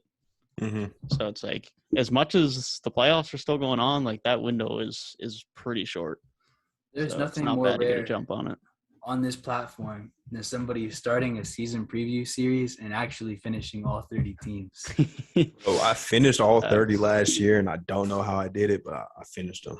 I feel that, man. I'm already trying to figure out how I'm going to plan that out for the next year, because it's just like, man, it's tough. Like, I was trying to figure out my plan for all these what's next videos, and I was like, damn, am I really going to be able to finish this? And it's like, yeah, okay, I can probably do it. Be working my butt off for the next month, but I can do it. But it's tough. Like, if it's different if you're just like if I was still just sitting down and talking about it, not really editing stuff, it'd be different. But when I'm editing all these videos now, like, it's a lot of time that goes into them. It's tough. I think the most interesting is honestly what's next for Dallas. Just because, like, with Dallas, it's like, I feel like you were talking about, you want Zach there. I think more than anything, they need a big man. I think, like, them having, like, Luka, Jalen, and Spencer, like, that's a nice little 3. I think they can keep all of them as well, because I think they'll give Jalen whatever he wants, and I think Spencer will stay for not that much money. But then, like, you need a big man, bro. You need a big man. Nah, for real. Yeah. Dallas videos typically always do good too. Yeah. Dallas videos are usually pretty good. Almost everybody I'm friends with is a Luka fan, to some degree. Most people do love Luka. He's just like the NBA's darling right now, pretty much. I lied. My Dallas video last offseason was probably my worst What's Next video. Did I do a What's Next video for them? They don't show up in my recents. Let's see. My most recent Dallas video did really well. I would make really good, but I would make Grizzlies content. I really rock with the Grizzlies. So I don't know if the Grizzlies fans get out there on YouTube like that. Not really. They don't really, which is surprising this year, especially. But like for me and like other creators that I've seen, they don't really do that great. Because the market is small, but like I feel like their fans are pretty diehard. Like their arena is rocking. Yeah, I would have thought they would have done better too. But I mean, I've got 5 videos on them since October, and none of them have done great at all. Real talk, I can hardly ever remember the names of arenas anymore. I used to know most of them, but like I feel like the names just like keep changing. They're not. I feel like they're not like iconic anymore either. Like I don't know what it is, but like, because it's not like they didn't used to also have like sponsorships. Yeah, like Staples Center is Staples. Like it's still just a sponsored name. It's not like it was some like super unique name. It was just company sponsor, and then like center, or it's like arena or forum or whatever you want to call it. But like, I don't know. I feel like there hasn't been that many like iconic ones recently. Maybe the Chase Center will go down as pretty iconic, but I don't think it's anywhere close to Oracle. No. It's nowhere near Oracle, man. No, definitely not. Or like, I don't even know where the Cavs play now, but the Q is like, that's the Q. Did they change it from the Q? Yes. I don't even remember. Yeah, I don't even remember what it's called now. Huh.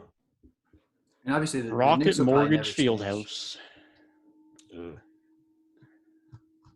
I know That's nasty. the Pacers used to have a field house too. There's just like It's Bankers Banker's Life. Life. House. I think it still is. It still is. Yeah. At least last time I went, it still was. Yeah, actually, I feel Barclays it Barclays does. is decently iconic too. Barclays, yeah. Yeah, it's not bad. Even though they don't have a fan base, but yeah. I think I think the draft being there honestly gave that a lot of like hype. This is how I finished my What's Next series last year. I fit the last 5 teams I had into one video. No one video. That's how I finished it. What were those teams? What were the 5 that you had to combine? I think I talked about this with y'all before because I labeled it the rebuilding teams. Yeah. Spurs, Thunder, Magic, Pistons, and the Raptors. Oh, yeah, I that do definitely was remember. mentioned. Yeah, you mentioned how you thought the Raptors were going to be terrible. Like Raptor fans was killing me in the comments. Raptors fans got to stop whining, bro. So we are such a whiny fan base. I didn't think I was gonna be that good. I'll say that. I didn't think I was gonna be all that. Raptors fans got to stop whining. To make a bold take that is good, you gotta have people get mad at you. It's just how it is. I don't understand how Raptors fans can feel so much anger when you have literally been like a playoff mainstay for a decade. Facts. Since like 2010, they're like among the top of the league in like total playoff wins, I think. Yeah, definitely. We have a terrible fan base too, man. But dude, Celtics Twitter when they lose is crazy, bro. It's funny. Whenever the Celtics are down, the 2 people I'm looking for to tweet is you and Jack. Anderson. Yeah, Jack's funny. Bro, Jack was saying some stuff about like the officiating, and then people were replying to him, like people that like were from like the Lantern. They were talking about some cry. I just had to respond, and bro, I saw your reply. Yeah. That's why I clicked on the tweet. Bro, it's getting absolutely bullied in the replies. Yeah, we didn't even mention this, but like the refereeing, it was terrible, but it was bad both ways. Like that's not why the game. I mean, there were some moments where it's like you missed that call, you called that an offensive foul, but Celtics had a chance to win that game, man. Can't blame it on the refs. They posted some photo of like, I forget who it was, but somebody on Miami was getting like clobbered basically by like, I think it was like Jalen and Marcus. I think it was PJ Tucker. Yeah. There was like no call. Plus, I look at like the free throw differential, and it's like heavily in the Celtics' favor, which you could say, okay, maybe if they have the momentum, they're driving a little bit harder, drawing that contact. All right. Like sometimes there's free throw discrepancies, and it makes sense. It's like if Philly has more free throws than you, like okay, it's gonna happen. But yeah, then just like was it like a Tatum and one got called off or something? That was a garbage call. That was terrible. It was that, and then like Jimmy went and got it. Like Jimmy getting an and one on the other side. That was like the very next play, wasn't it? Nah, that was after JB missed 2 free throws. Okay. Yeah, but still, the Tatum one, that was a garbage call because he didn't even extend. He was literally just like what any good player does. Like, you just have your arm there. He didn't extend it. He just had his arm there. You can do that. Yeah. But I don't think that's not what lost the game, bro. I did see there was a lot of discourse after that about how the challenge was used to like keep Grant Williams's like foul count down, and ended up like they could have probably challenged that Tatum call, and honestly, I didn't think successful. Yeah, I didn't think that was a foul, but still, it was an M1, so it's like you're challenging over a foul on Grant Williams, who was garbage last night, and then 1 free throw. Like, I don't think that's really worth challenging, honestly. It was a 1-point swing. Oh yeah, but like JB missing those 2 free throws, 2 down the stretch, like. That's rough. That's rough. Like, if you want to complain about the officiating, and it's like we're not getting the calls, but then you get a call and you go over 2. That's what I'm complaining about more. Is like make your free throws, bro. At least make one of them. Put a little bit of pressure on Miami. That's one of my favorite Kyrie quotes, bro. Is he made his first free throw, and then he like missed the second one, but he got his own rebound and put it back. and they were like asking him about it after the game. They're like, "How'd you like getting that little like 4-point play or whatever it was?" Oh no, because I think it was an and when he missed the free throw, and then he got it back and put it back up. Mhm. And he was just like, "I should have made the free throw." Just make your free throws, bro. You're a max player. X. Hey, man. Yeah, I still don't know how NBA players like aren't good free throw shooters. I've never understood it because like I know I'm not a great free throw shooter, but I'm not in the NBA. Like I feel like if you're in the gym that often, I don't care what your role is. I feel like it should be a part of just like every practice that NBA players do to make some free throws. Free throws are weird. Like I can understand if you're not a 90% shooter because I was never shooting 90%. I was probably like 70 on a good season for real. But to be like to the point where you missing 2 free throws in crunch time, or you're just like a 60% foul shooter, like what are you working on, bro? Do you not shoot free throws at all? I feel like if you're in the NBA, it should be like 75% bare minimum. I think 70 is good. 7 out of 10, that's really good. Yeah. At least 70, bro. Like If you shoot in the 60s, it's a free throw. Nobody's guarding you. You literally, if you can just get it down to muscle memory, it will be the exact same every time. it's definitely more difficult than it seems, but I've gone stretches in practice where I made like 30 straight free throws. Like it's not terrible, man. I don't understand. Like I know it's like a thing like big men traditionally because they don't practice like jumpers at all. But like, come on, man. Yeah. You can't think it's get a little- yourself played off the floor. It's a little different for bigs because, like, I don't know. Me and my dad talk about it all the time. Like, some dudes just aren't built to shoot. Like, they just got broad shoulders, long arms, big hands. It's tough for them to shoot that way. So, I understand bigs a little more. But if you're a guard, an all-star guard, why are you missing 2 free throws? Bro, is it like Lonzo who started off shooting like terrible from free throw? Like 50%, I think he was. Yeah, that was not a deal. I don't know what he is now. I don't think he's, like, amazing now. But I think he's better. Time to get on basketball. 75% from the free throw line last year. I mean, he doesn't get there, but That's fine, though. he 0.8 attempts. He would have shot like 28, 30 free throws all of last year in 35 games. Not everybody can be Jamal Murray, bro. If they said 2 free throws to save your life, you have to make them pick one player. Picking Jamal Murray? I'm picking Jamal Murray, dude, every time. He doesn't miss, bro. In crunch time, he does not miss. I used to think that about MVP Derrick Rose. I used to swear, like, this man has to be shooting like 95% from the free throw line because it seemed like he never missed free throws. There was one game, I feel like it was in the bubble playoff run, maybe, that he like made like 10 free throws in a row down the stretch. Probably. They just like kept fouling him. He just kept making it. Because it was like his dad like would make him make like 100 in a row before he was able to go inside or something. That's how it should be. The worst pressure in practice is like get done running. And then coach is like, all right, go make the free throw. And then if you make it, we're done. If not, we keep running. That was the most pressure. Yeah, exactly. I don't think I ever missed mine, though, because I'm like, I don't want to be the reason why we still running. Facts, though. Facts. Feel that. You get on some guys that would miss 3 or 4 in a row.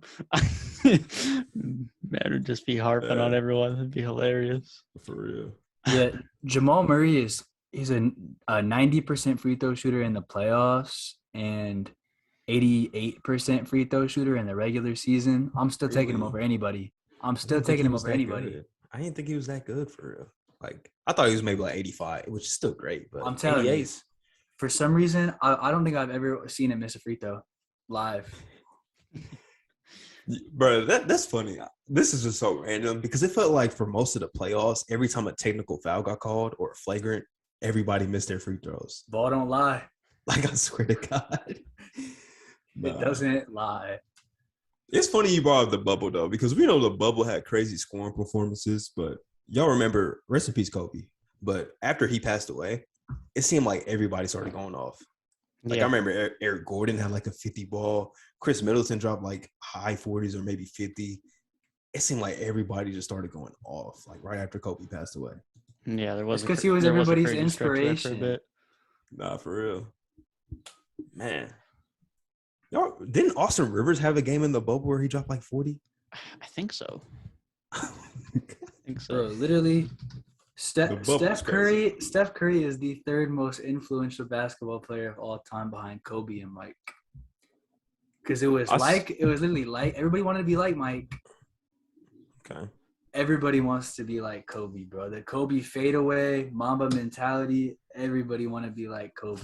And then Steph Curry with the threes. The three most influential players ever. Allen Iverson would be the fourth to make up the Mount Rushmore. That's what I wanted to ask because I remember I saw a Mount Rushmore of most influential, and I think they left AI off. They had Kobe, Bron, Jordan, and Steph. And I'm like, AI has to be on there, bro. Yeah, Bron for like player empowerment and stuff, and like free agency and all that. But as far as like people that go play pickup at the park and like just general like your regular hooper. You can't be LeBron though. It's Allen Iverson all the way for like the culture over like just for the game of basketball rather than just like for the NBA perspective. Yeah. Yeah. I think if you're talking basketball, then definitely. But if you're talking NBA, I feel like Bron has to be on there too. Yeah, just for what he did with like especially the whole obviously he's like not the top guy or I shouldn't say like he's not the owner per se, but like he's a big part of the Clutch Sports thing, of course. Yeah, him and Rich, man. So they run that. Like the whole that thing with like the agency's player, like making like the decision in 2010, making it a whole like televised event. I said that really weird, televised event. But all that kind of stuff, LeBron a GOAT. Not for real. And like the whole like, I mean, it's probably like the most controversial thing in sports now, but all like the really speaking up about stuff and using your platform to send a like legitimate message. LeBron got it like that too. And he built a school. Yeah. I saw a video of him going to visit the school the other day. Yeah, oh my God. You see the video of like the kids at the desk, bro? Yeah. There was like a camera of the kids at the desk. Dude, he was looking this way. And then he like looked this way. He saw LeBron. He said, for real. Just imagine LeBron James walking into your classroom, bro. Like, that'd be crazy. We also got the rest in peace to all the lives lost in Uvalde, Texas, man. Yes. Very sad. Very sad. Very sad. Then there's been like not even just them, bro. There was like Buffalo, and I think there was like one or two others in the past like week and a half as well. Yeah, it's sad because like it happens so often, but not even most of them get news coverage like nationwide or even like worldwide. But I don't know. The United States has an issue that they just seem like they don't want to do anything about it, which is very sad. Yeah, it is very unfortunate. Yes, I've got plenty of opinions. Yeah, I do have plenty of opinions. But same here, man. For now, I would just say better to do something than to do nothing. Even if you make what some may consider to be the wrong decision, make a decision. Thing is, there's gonna be some people on one side that's not gonna agree with what you do, but sometimes you got to make the tough decisions. I mean, that's what people get elected for in the office. So exactly. Kind of got to make those tough choices, man.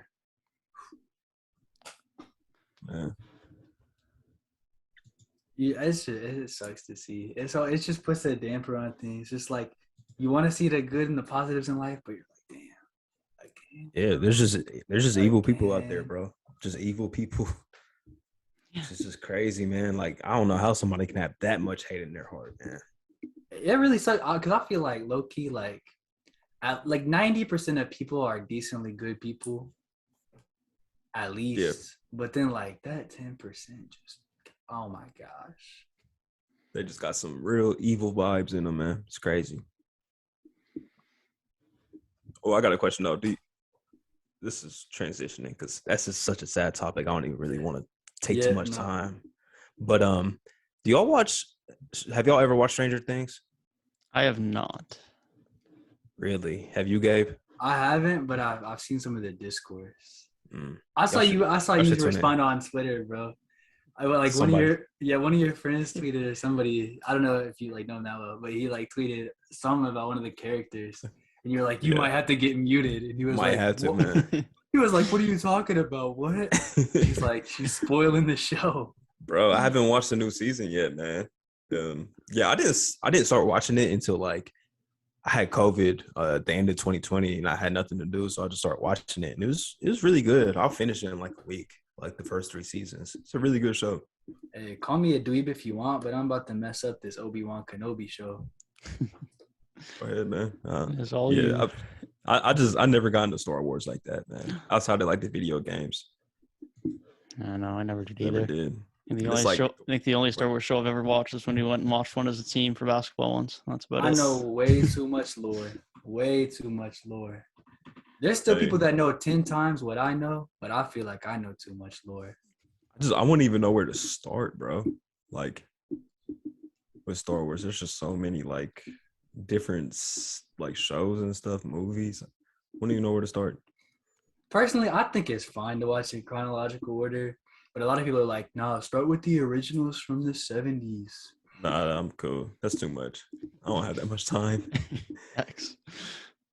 But if y'all want to watch something, if y'all have HBO Max, watch that Showtime Lakers series. If y'all haven't seen it yet, Winning Time. bro, I finished it in literally a day. Yeah, I gotta tap into HBO. There's so much good stuff on there, and it's like the only streaming service I don't really have. I literally even have like Paramount Plus. Or you gotta tap in. You have to tap in, bro. It's really good. Like I didn't expect it to be as good as it was, but it was great. Is it better than The Last Dance? I would say no, because Last Dance was more like The Last Dance was a moment. That was like a moment, bro. LeBron won that ring, and Jordan had to remind y'all who he was. Last Dance was a moment, but Winning Time's good because it's like a real life depiction through a TV show, basically, but it still feels real. I don't know. It's just really good, man. It's funny. The way they depict Jerry Buss is comedy, bro. Like y'all gotta watch it. If y'all need something to watch, that is what you need to watch. Bro, I heard like Jerry West was like super triggered about his like depiction. I see why. Was it that bad? Bro, they make him look like he is a asshole. Like never happy, always yelling at somebody, throwing stuff. Like if that's how he really was, that's terrible. If I was 1-9 in the finals, I probably would have done the same thing. I would. Nah, for real, I would have some hate in my heart, bro. bro. They make him look like the most angry person of all time, man. It's crazy. I don't know what it is about basketball too. That like the generational divide, bro. I swear no other sport is like this. No, for real. Where every like generation is like, nah, you guys are terrible. I saw, bro, JJ Redick and Bob Cousy got beef. Yeah. I was not expecting to see Bob Cousy beefing in 2020. I didn't even know he was alive. I did not even know he was alive. Bro, my friend sent me a Bob Cousy highlight reel. Dude low-key had some lay on him, though. I'm not going to lie. He low-key had some lay. I'm still giving dude 40, but he had some lay. He looked okay. Nah, ever since I heard he dribbled left with his right hand. His right hand. I'm sick. I'm giving dude 40, bro. And I'm not even the greatest of hoopers. I'm giving dude 40. Give me 40 minutes in the game, I'm giving him 40 points. No doubt. If he's doing that, you just steal it off him every time. Man. Like, nah. Bro. No disrespect, but like, I'm giving Shays the work, bro. He gonna look at me like I'm a wizard. I'm gonna hit him with one up and under. He gonna be like, what the fuck is that? Just imagine if they put Steph Curry back then or Kyrie. They're getting burned. They're getting burned at the stake, bro. Burned at the stake, bro. That's a witchcraft. Like, nah. Straight witchcraft. And they're black. Yeah, they're getting burned for sure. Bro, you know, like looking back then, like obviously everybody talks about Will as the cheat code, but can you imagine them watching like Oscar Robertson play back in like the 60s, bro? Dude was just out there like 6'9", playing point guard, just doing everything out there on the court. And I'm so low-key sick that he was that old too, because he played in Cincinnati. I could have went and seen that man live if like he was around today or if I was around then. But I feel like Oscar was. I feel like he's not looked as much of like as a cheat code as he low-key was. He was like a 6'5", 6'6" guard, point guard. I thought he was taller than that. I think he was 6'5", 6'6". Oh yeah, he's 6'5" still. Big Yeah. point guard for that time. Yeah, no doubt. I do hate how the older generation in basketball just like be trying to shit on current day NBA. Like this is as advanced as the game has ever been, and they just can't like accept the fact that these guys are more skilled than you guys ever were. Facts. Which there's nothing wrong with that. I mean, that's actually good because the game is Yeah. evolving. Yeah, That's it exactly gives what them a should platform happen. to be able to talk about it. It's like that's how like anything works. Like once you set a world record for something, the world record never gets worse. Right. Yeah, Like if you think of exactly. like who ran the fastest marathon of all time, that number is never gonna go higher. It's always gonna go lower because you can see all the techniques and all the training that the people before you did, and then you can add more to it. You just have a natural advantage that way. I wonder if it's like they get mad because like people be saying like, man, if LeBron played in the 80s, he would dominate. I think that's maybe what they be getting a little mad about. The only thing that I'll give them credit for though is like, imagine like some of like the older dudes with modern like medicine and training and stuff. It's like Yes. we only got 10 good years out of Larry Bird. Now imagine him with modern training and stuff and like medicine. Maybe his back holds out longer, and instead of 10 good years at him, he gets like 15 or like 16, and his all-time stats look a lot better. Better shoes, all that, man. Like, yeah, you got to like look at that. Yeah, he not hooping Yeah. in Converse, man. Man. Nah, that's true. That is true, man. I'll be saying that too. Like, if you threw like you said, Larry Bird in today's game, he'll probably be a little more athletic because he has today's medicine, training, all that. So he probably wouldn't be like slow, like how they consider him for the 80s and stuff. There's also some like ahead of their time players, like was it like Mahmoud Abdul Rauf, Yes. like the 90s. Some players will translate different. Even like obviously it was not even that far back, but like I feel like Gilbert Arenas would have been better now. Yeah. That's funny. I was just watching his episode on I Am Athlete. Funny dude, bro. He's hilarious. When did that? I feel like I've heard a lot about I Am Athlete recently. How long has that been a thing? Cause I just heard about it. At least a year and a half, for real. Really? Since 2020, at least. The first time I heard about it was like when Kyrie had his thing on there. But now I feel like I hear about it all the time. Yeah. First episode I remember, I know they had D Wade on there a little while ago. I think Cam Newton was on there. They've had some like big names on there. It's been around for at least since 2020. At least. Who runs it? It's mainly Brandon Marshall. It's mainly his thing. Oh yeah. Okay. Yeah. It's a pretty good podcast. I'll say that. It's pretty good. It feels a lot more just like them just having conversations. It's not like scripted or anything. They just have a guest, and it's more like a conversation type. That's like all the smoke or like a knuckleheads type thing almost. Then Yeah, but it's even more. Yeah, but it's even more like free than I think all the smoke even is for real. Did y'all see the video of the baseball players getting into it over fantasy football? I didn't see the video. I heard about it, but I didn't see I'm about the to video. send it to y'all. I'm about to send it to y'all. Man, fantasy football is so fraudulent. Fantasy does get that deep though. I ain't gonna lie. It really does. Man, that is fantasy just makes me so mad, bro. Literally last season, all my players got injured in like week 13 or 14. And then everything fell apart. I was literally like, me too, bro. I was a round away from having to do the loser challenge. I was big sad. I was trying to three-peat and it didn't happen. Bro, I thought I was about to get my first ring in this league, and then, like you said, Gabe, it just seemed like Lamar was hurt, Aaron Jones was hurt, Calvin Ridley quit, not quit, but left the team. Like, bro, everybody went down. I think AJ Brown was in out the lineup. Yes, I had AJ Brown, and I'm never taking him again, dude. I traded for Terry McLaurin. I'm never taking Terry McLaurin again either. Man, I'm like, bro, honestly, fantasy pain is almost as bad as your team blowing a 3-2 lead pain. Like, they're up there. They're like neck and neck, man. A 3-2 lead, that's awfully specific. Yeah. I've seen it too many times. Foreshadowing? Nah, I got Celtics in 7. But fantasy, that is a mental health damaging thing to be doing, Facts, bro. man. Dude, I know. I don't know if I need any seasonal depression this November. Fantasy does the job, bro. August through January, I'll be down bad. Do you guys like any other fantasy sports? No. No.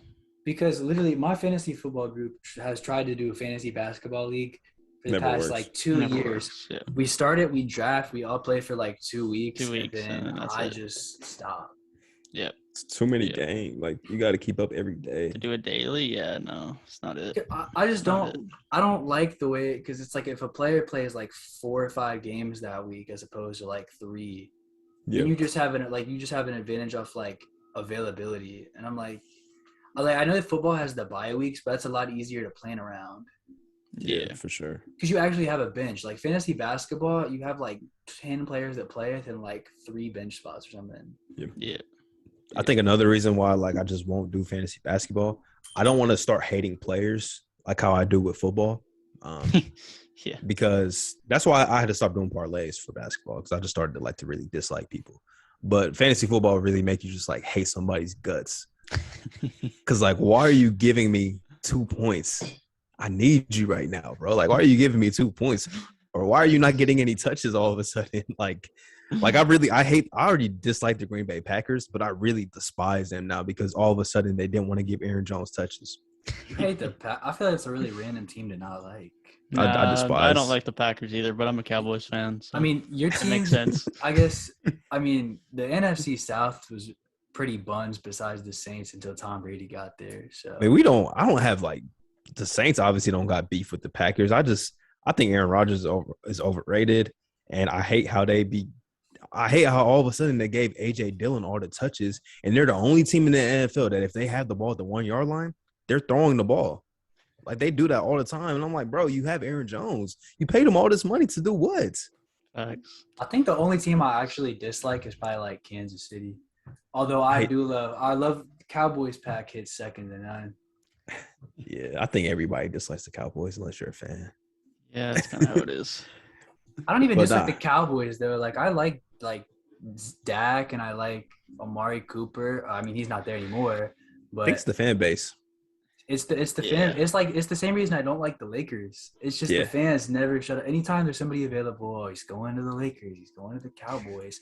Oh, who's winning the Super Bowl this year? Oh, it's the Cowboys. It's our Cowboys. year. It's finally our time. It's just so delusional, bro.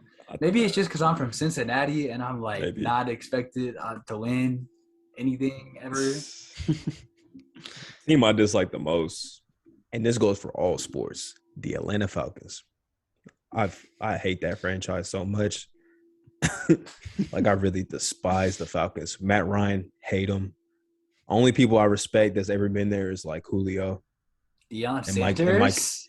and Mike Vick. I mean, Deion was way before my time. Oh yeah, you said there's ever been there though. At least, since I've been into football, it's like Vic and Julio. It was Calvin Ridley, but then he decided to start doing parlays instead of playing on my fantasy team. So, he was doing his own fantasy team, bro. man, Facts. It was on FanDuel. he's suspended the entire season, isn't he? Yes. Yeah. That's tough. That is tough. Them boys have got nothing at wide receiver. The They just drafted somebody, I Bro, think. the Falcons, they took Cincy's QB, and then so they got Desmond Ritter. Then Kyle Pitts might be their best receiving target right now. I think He definitely Mariota's. I think Mariota's about to be their starter. Yeah, I think so. Yeah, I don't think Desmond Ritter's a day one guy, but No. I think he can be nice. He just seems like one of those guys that could be nice with pieces around him, but I don't know how nice he'll be just like Yeah, with nothing. like a really good game manager type. So I'd rather him not be thrown into the fire. They're not winning anything. It's the Falcons. I mean, I don't think there'll be like any rookie QBs that really do much this year. Like this is going to be a year where rookie of the year is not a quarterback. No. Yeah. I mean, Probably. that was also last year, but it was at least close last year. Who won it last year? Come on, bro. Who's? Oh yeah, Jamar was. Come on, bro. Dang, it was Jamar. Yeah, I think Mac Jones was second though. he didn't seem like a rookie though because he was that good. Yeah. think that's why. Jamar was like a top 8 receiver in the league last year. Yeah. Yeah, Yeah. Fantasy people have him and top just Made a late season trade for him. smart. Jamar. That's They had my no guy. receivers. Dude, nobody wanted to take him because he had that bad like preseason where he was dropping everything. So nobody wanted to take because like half my fantasy league was Steelers fans because everybody in Cincinnati likes the Steelers, and so it's like he just kept falling, and it got to like round like 7 or 8, and I'm like, are you guys serious right now? So he was like I think he was like my third receiver off the board. Mm, He was like the 8th best receiver in fantasy, played like every game. that's tough. I know because this year he'll probably be like a second, third round pick minimum. I mean, Probably. Who was y'all's first pick last year? Dalvin Cook. First pick. I'm trying to remember who my RB1 was last year. I think I was like pick 4 or 5. So like CMC was off the God, board Dalvin at 4? Austin Eckler. How did you get Dalvin at 4? because McCaffrey was 1-1. I forget who 1-2 was. It would have been honest. it would have been Alvin. McCaffrey and Kamara, But someone must have took a receiver.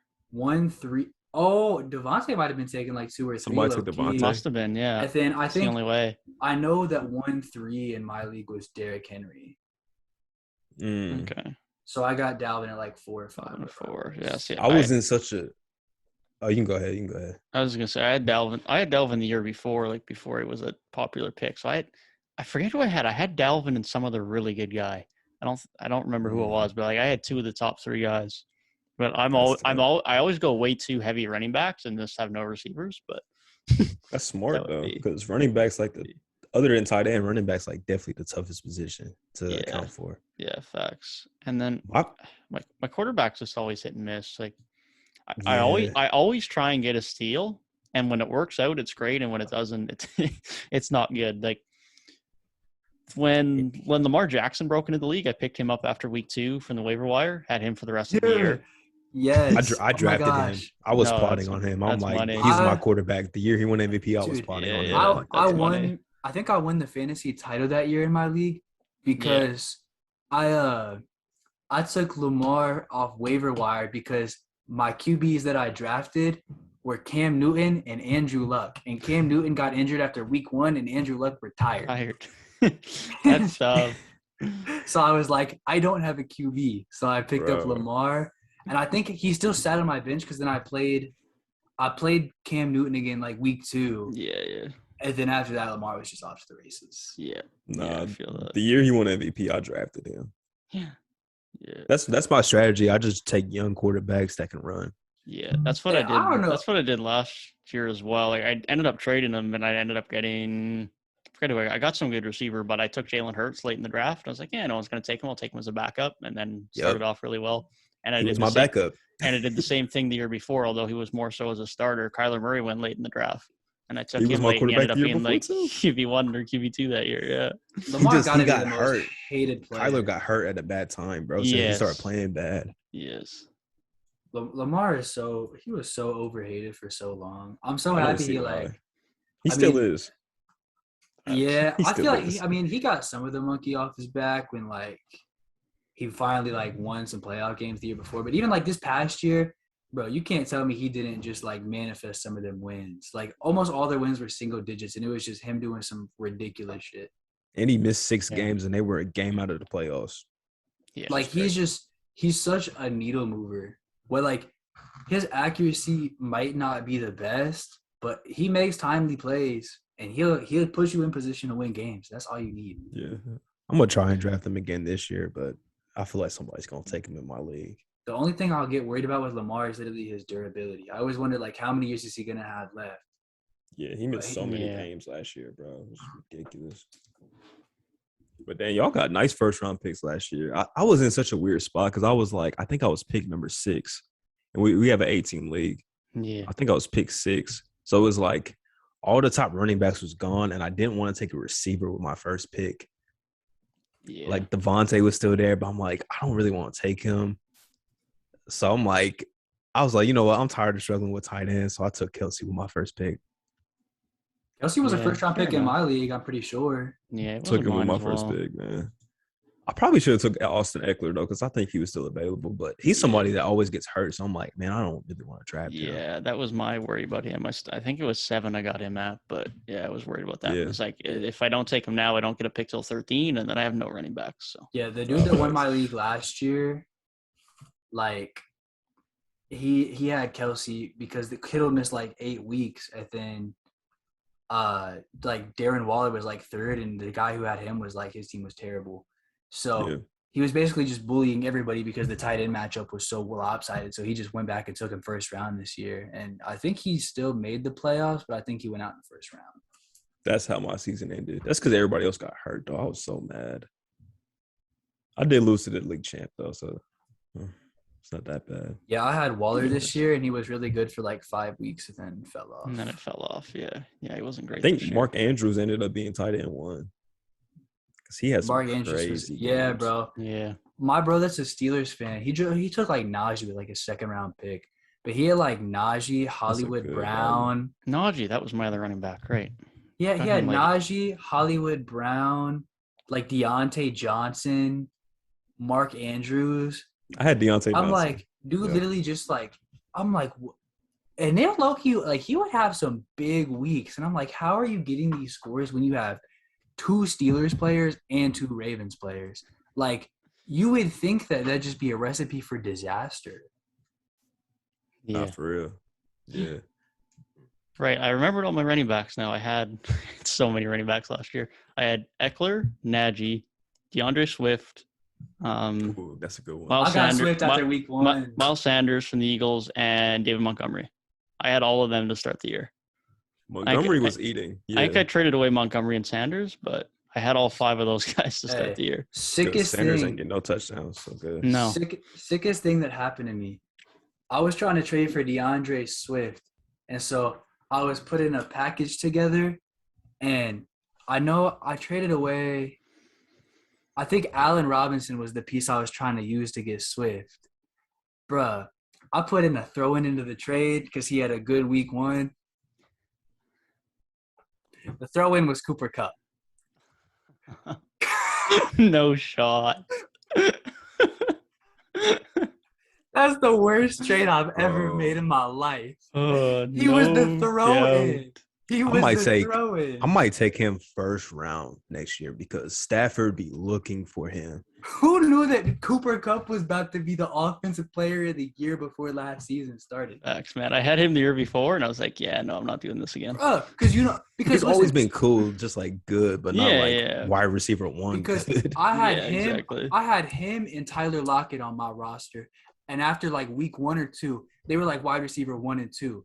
So I was like, okay, I know Russ's ass be looking for Tyler Lockett every time down the field, and Stafford was still new, so I didn't know that connection was about to be like that. So I'm like, hey, I know Lockett got it. Yeah. So I chose to get off Kupp.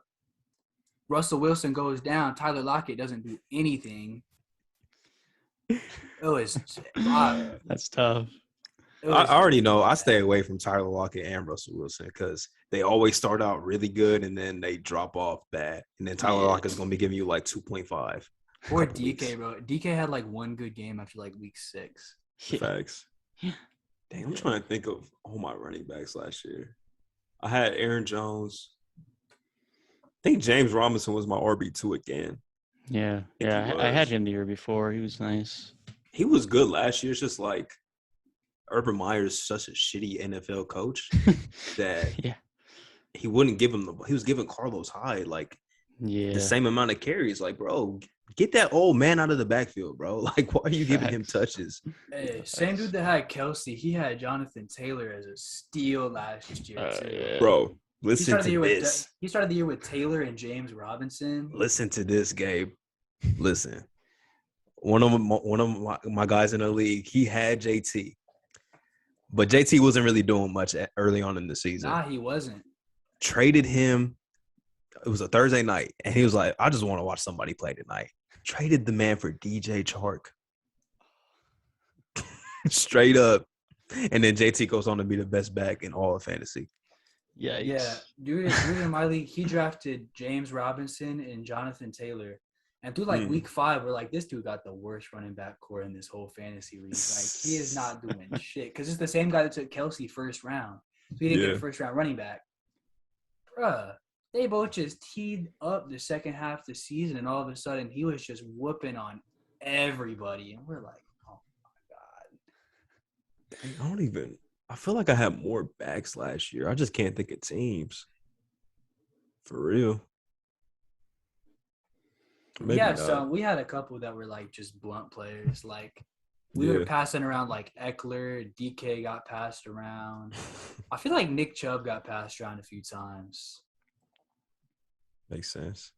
Yeah. I'm trying to think of backs, bro. Maybe those are the backs I had, and I was struggling with running back depth. I remember I picked up Elijah Mitchell, but I dropped him because he got hurt. Who's the? Oh, I had Chase Edmonds. Yep, that's who the other guy was. Then he got hurt. Everybody just kept getting I don't hurt. even remember who had James Conner in my league, but he ended up leading the league in touchdowns just randomly. Yeah. Person who had James Conner ended up winning our league. His team was great. He had Devontae, he had Debo, he had Josh Allen. Bro, his team was low-key crazy. James Conner, I think he had Zeke as his RB1. I was running a three-back lineup of like Swift, Cook, and Zeke for like my whole season, and then they all went down at the same time.